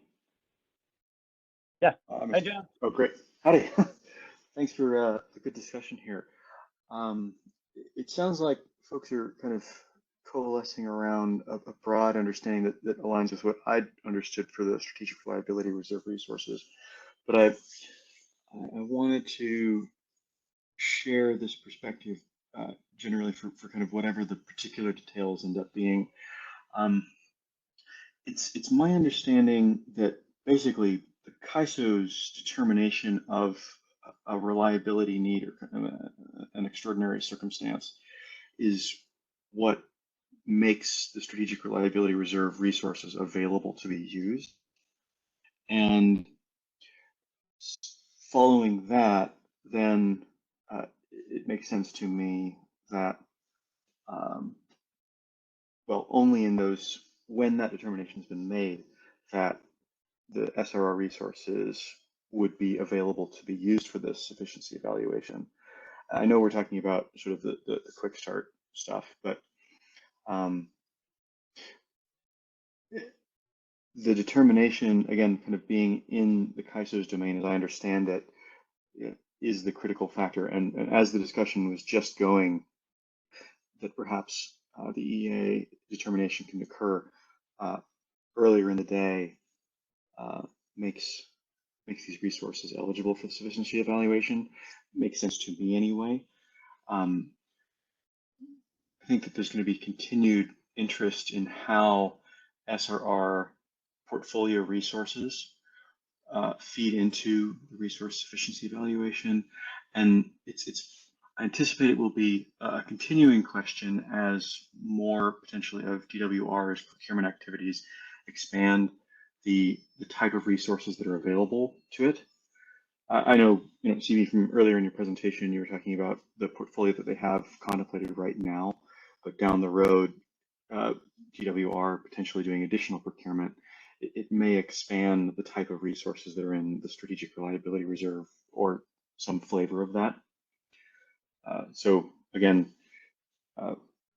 it makes sense to me that so long as the CAISO has made the determination that the resources are necessary for reliability under an unusual circumstance, then SRR resources are eligible for the sufficiency evaluation in that order. That's all. Thanks. Thank you, John.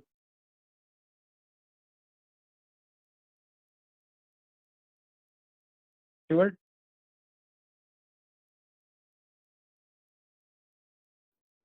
So I understand sort of Doug and Kyle's point here. I mean, you paid for resources and you absolutely would want to count them. I initially agreed with Doug's assessment, if EDAM BAs had resources that would make them all available, but I don't think that's actually going to be the case. They don't necessarily have SRR resources, but they're equivalent, if you will. I'm not convinced they would automatically make them available to the market based on the EDAM design and the control over exports that BAs will have. And then the last point is, if CAISO has the ability to make an adjustment to the Day-Ahead RSE to account for those type of resources, I think it's only fair that the EDAM BAs have the same approach available to them, if that's the direction that CAISO heads. And that's just some thoughts on the dialogue. Thank you. Thank you, Stuart. Stuart, this is Danny with the ISO. I did want to reiterate that any ability for the CAISO to make any adjustments to its RSE obligation in expectation of non-supply side showing DR being available and being planned for use in the real time would be available to all EDAM BAAs.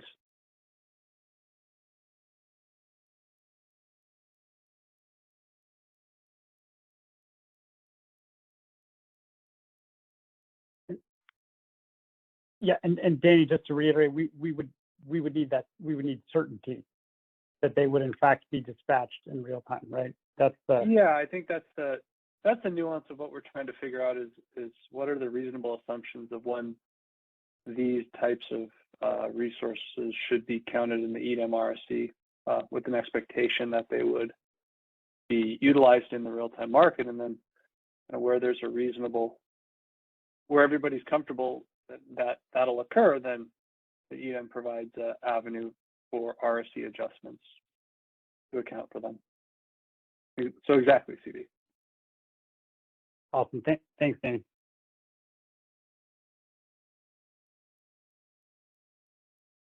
Doug, I think we got Doug. Hi, Doug Boccignone. I just wanted to clarify to Stuart's point. I didn't mean to suggest that any EDM BAA would necessarily make those similar resources available all the time. I meant that if they were going to fail the RSE but for showing those resources, and they expected that they'd have access to those resources, they're going to show them up to the amount they think they need to pass the RSE. And I think we ought to try to do something similar. And I don't think it needs to be with 100% certainty, you know, because we don't have 100% certainty for any resource. You know, there could be forced outages, for example. But you should have a reasonable expectation that that resource will be available to you if you need it. And that's why I think the short start resources, I mean, if you've committed the long start resources and you're counting them, I mean, unless things have changed a lot and you don't expect to be in an EEA anymore because loads are lower than you thought when you made the original commitment for the long start, I think in that scenario we should count the short start for sure. But anyway.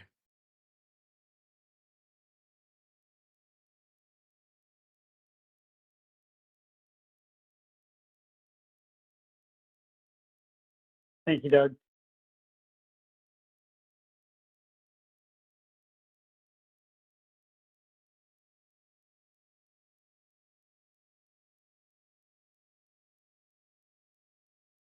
Okay. I think maybe that wraps up this section. There's a good discussion. Thank you, everyone. Lots to consider here.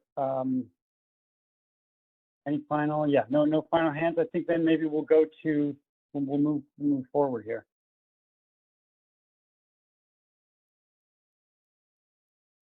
So yeah, Elaine, if you can switch to the next slide. All right, this section is actually very brief. It's really the whole point here is to really summarize everything that's been discussed above, and then also tee up the conversation around what to do if, despite all the things we've just talked about, we're still looking short. So, Elaine, if you go to the next slide. This is a process flow that kind of, again, it tees up this potential daily process to quantify, adjust, and ultimately cure our RSE position as a BAA. And so, again, this is supposed to summarize everything we just talked about. So you kind of start in the top left. You start with the RSE obligations and the day-ahead supply offers that are RSE eligible day-ahead supply. You can see there's a footnote there that says that supply will include CAISO BAA located long start SRRs if committed. You kind of go through this whole flow. The advisory RSE is conducted at 9. We get the results. We supplement those results with potentially with volumes that we expect from RA to calculate a 9 a.m. position. That's kind of what we mean by step 1 there, is calculating this 9 a.m. position.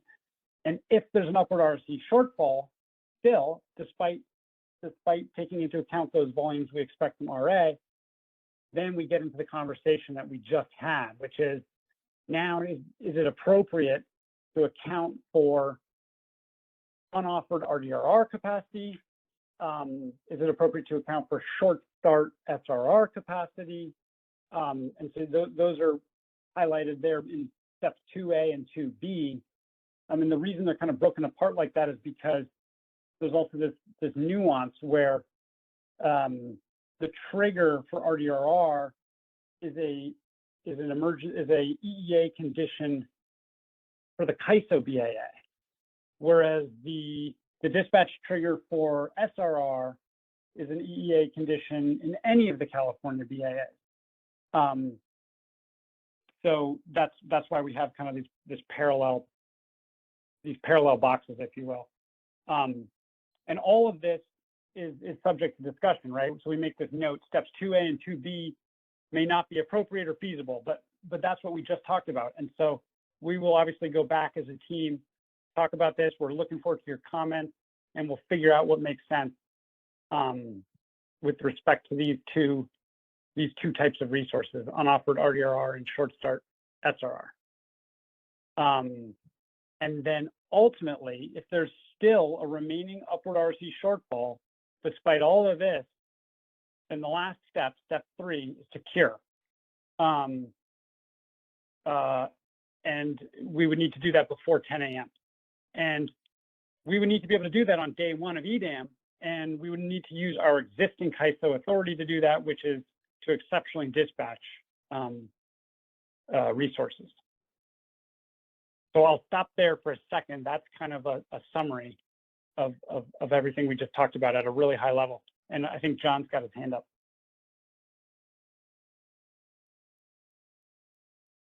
And for the scope of this initiative, are we also going to speak about which portion of that shortfall will be assigned to which LSE or scheduling coordinator?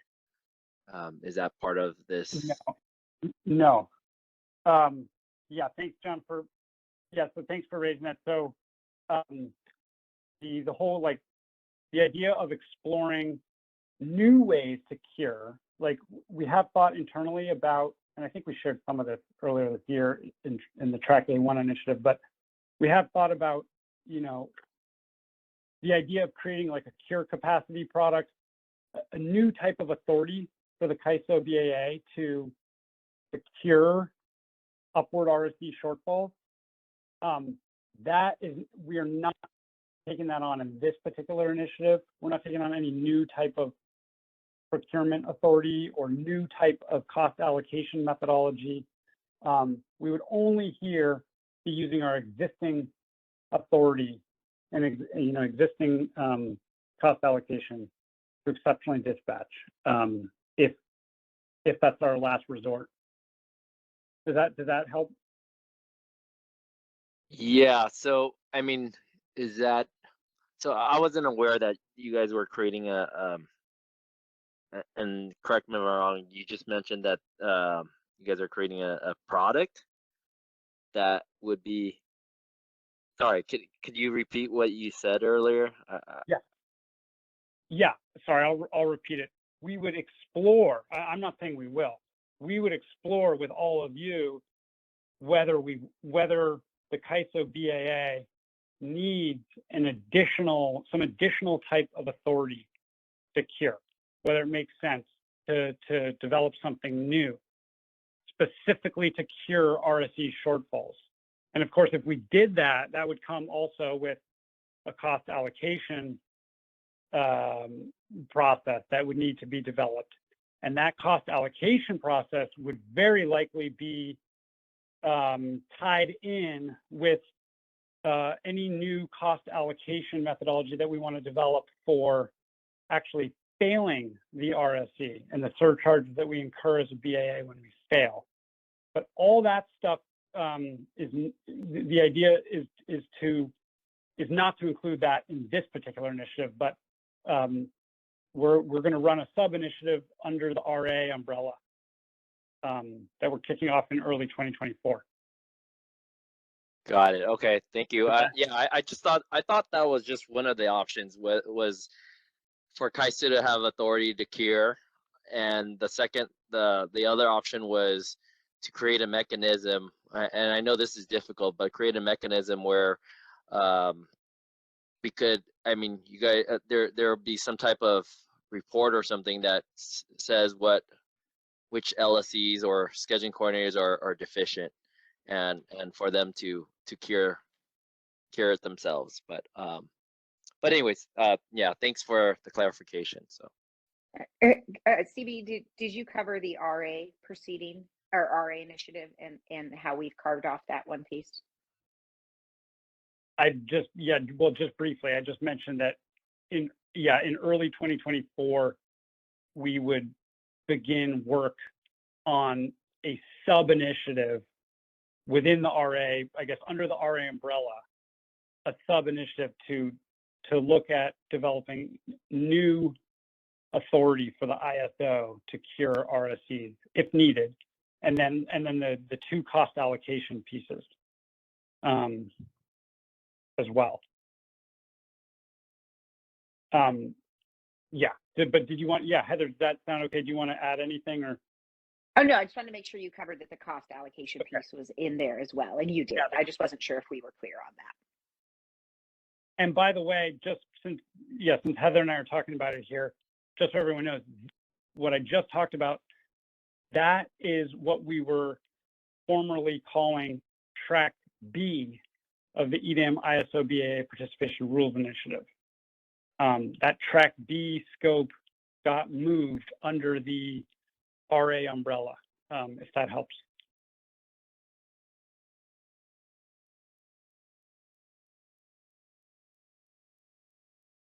Okay. Thanks, CB. Thanks, John. Thanks, John, for bringing that up, because it's important to clarify. Doug?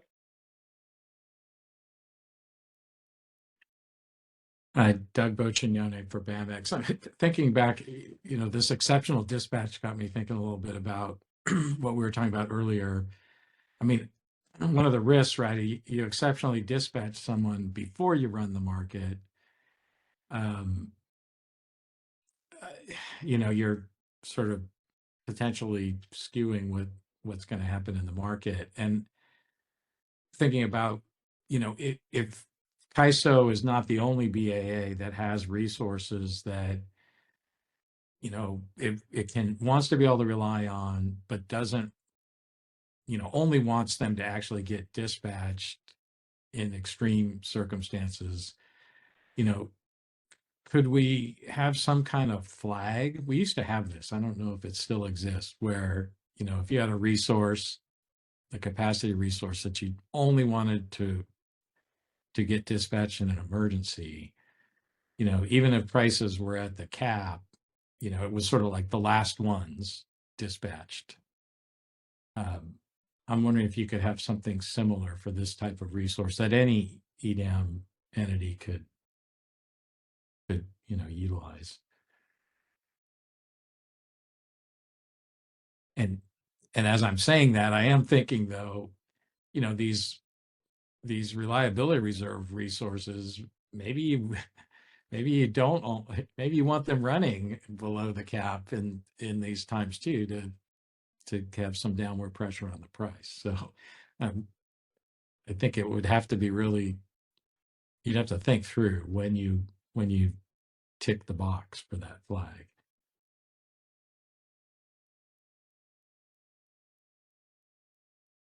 Yeah, it's Michael. I agree with you in the market design world, EDing and before a market run just creates uplift and and not an perfectly efficient market. So for sure there. And of course the challenge is, well, to get them in ED, then you got to force them in the ED into the market so you can count them. Your other idea is something is kind of a hybrid of that. So yeah, we'll have to discuss it. Thanks for that. Thanks.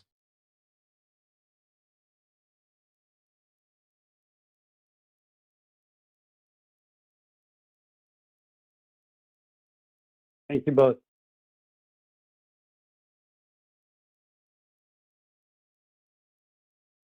Okay. Any last questions on this, or move on? We have one more topic, but there's no rush. So please jump in if you have a thought.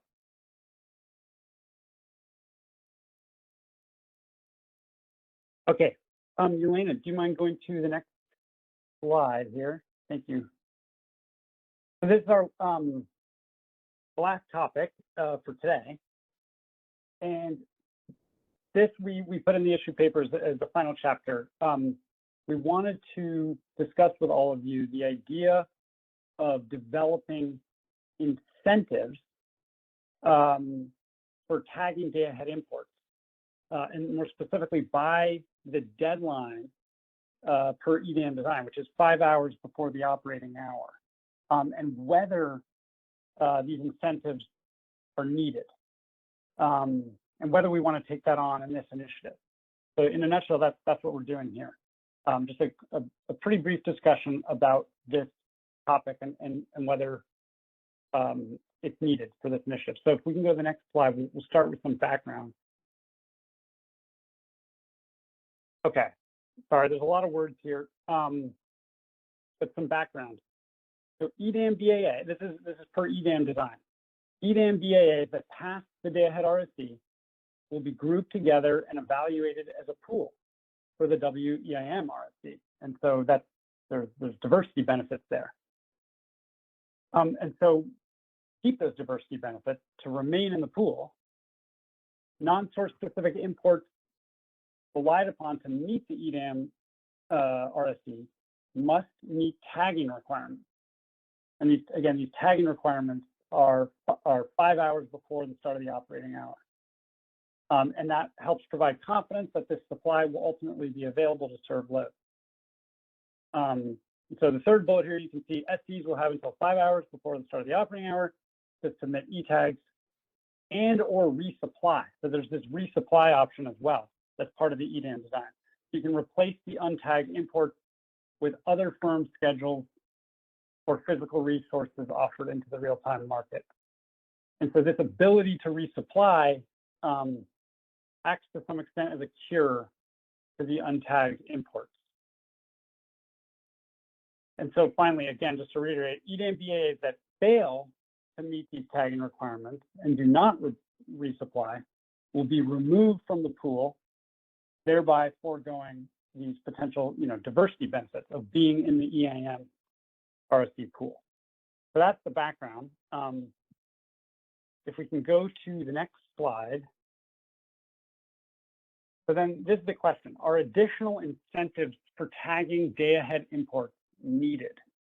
And part of the reason we're bringing this up is because DMM, back in August, I think it was, in the EDAM ISO BAA Participation Rules Initiative, DMM recommended that CAISO develop incentives to ensure that day-ahead imports into the CAISO BAA are by the EDAM deadline, 5 hours before the operating hour. And that such incentives might help ensure that the CAISO BAA remains within the EIM RSE pool and does not lose out on these diversity benefits.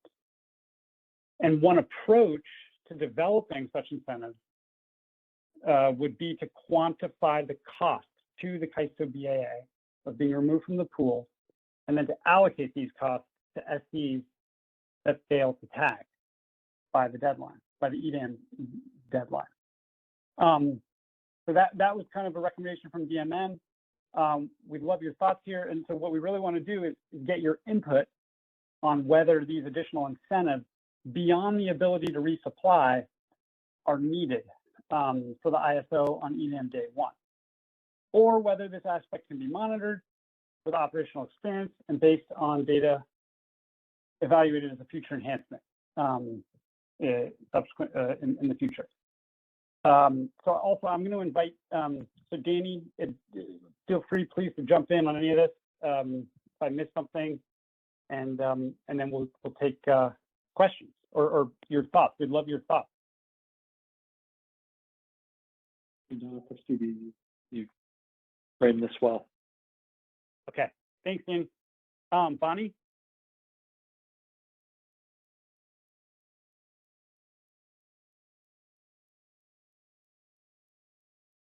Can you hear me? Yes, can hear you now. Okay, good. Bonnie Blair, working with the 6 cities. So one concern that I have, and maybe I'm misunderstanding what the idea is, and if so, tell me. A concern that I have with saying, well, let's figure out the cost to the BAA of being removed from the pool and then allocate those costs to the SCs that failed to tag by the deadline. Wouldn't that mean that a failure to tag a pretty small amount of imports could lead to a disproportionate cost impact? In other words, the diversity benefits to the whole BAA, I think, are pretty substantial. And then if there were a failure to tag, 5 megawatts, 10 megawatts, and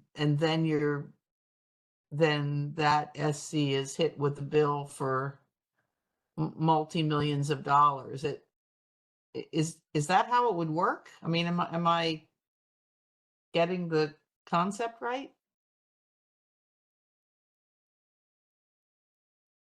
I think, Bonnie, oh, sorry, Dan, do you want to jump in? No, I think Bonnie's correctly identifying one of the potential outcomes of the design. Like there is an asymmetry between the quantity of not tagging and the potential impact on a BAA getting kicked out of the pool and losing access to the EDM diversity benefit. And I think this was an issue that was discussed in the EDM policy of if there should be some de minimis amount that wouldn't have any penalty or wouldn't have any consequence. And at that time, the EDM stakeholder community thought, no, these should be tagged in full, and went forward with the EDM design. Yeah, I'd have to think really hard about whether the potential for such a asymmetric or disproportionate consequence would be appropriate. I mean, I'd be a lot more comfortable with a something like, I don't know. So one way of curing is to provide an alternate resource. Maybe you have the cost, some cost of resupply, times 3 or times 5 or times something, would to me be a lot more reasonable than what might be a really disproportionate cost impact.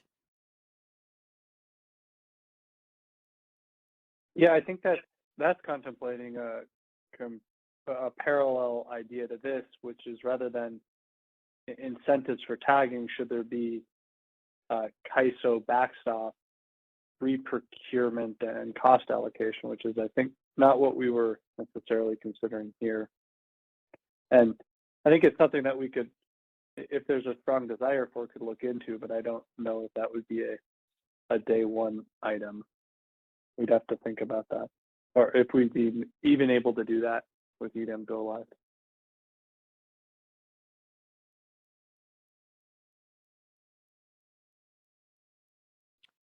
I don't have anything else to offer at this point. I do have a concern about the potential for a really disproportionate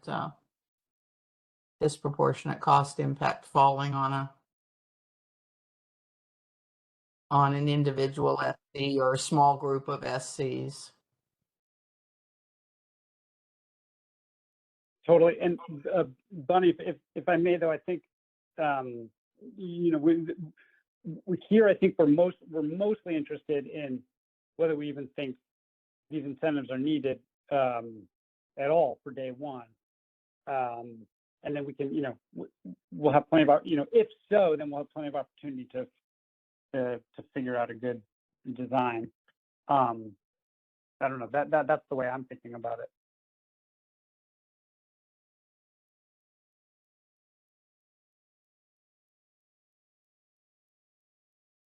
maybe we start with that first question on whether this is needed for day one.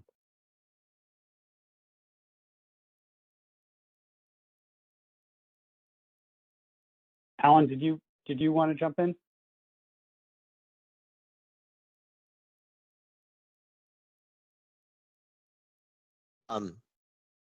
To be clear, I want to be totally clear about what we're talking about here. Let's say that we have a 100 megawatt RSE obligation with all of the bells and whistles included, imbalance reserve and everything else. And we have 110 megawatts worth of resources, let's say, and 5 megawatts of that are non-source specific imports that failed to tag. Would we still fail the RSE just because we failed to tag that 5 megawatts? Because I thought that I had asked this before, and it sounds like you guys are saying what the opposite of my understanding from earlier. That no, because we're still above the supply requirement, the RSE obligation requirement, that we would pass.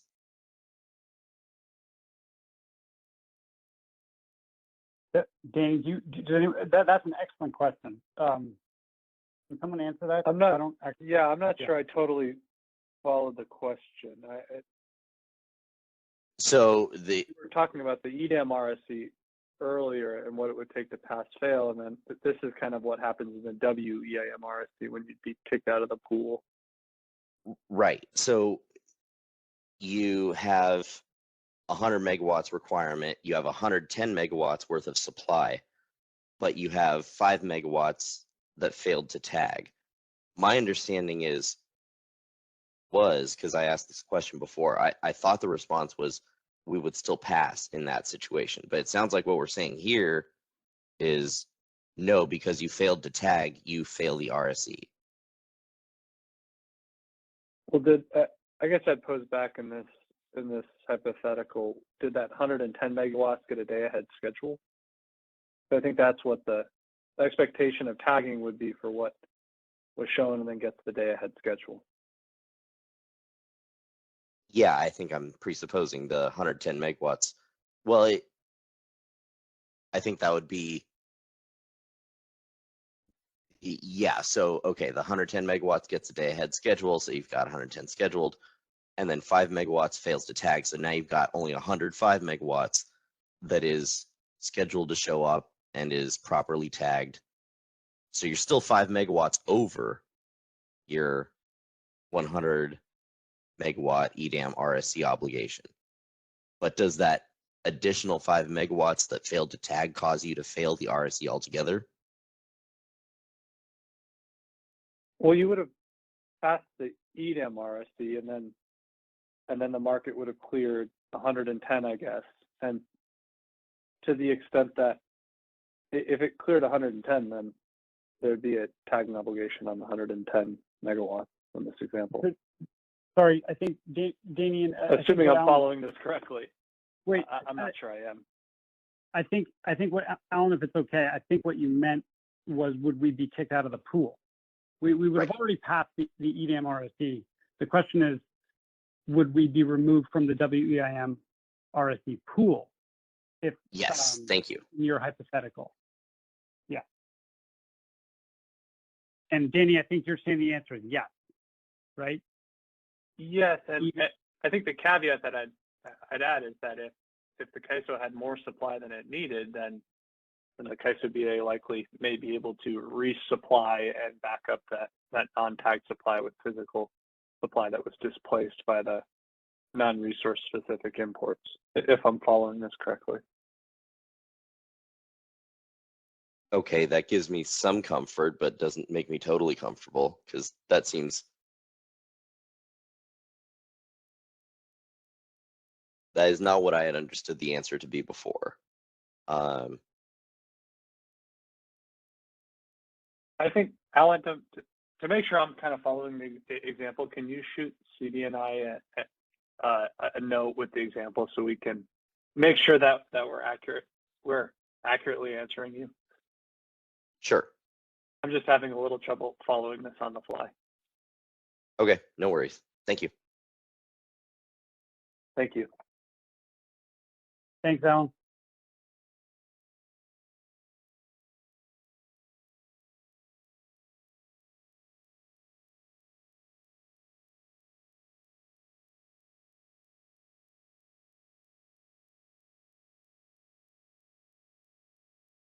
All right. Any other thoughts or questions?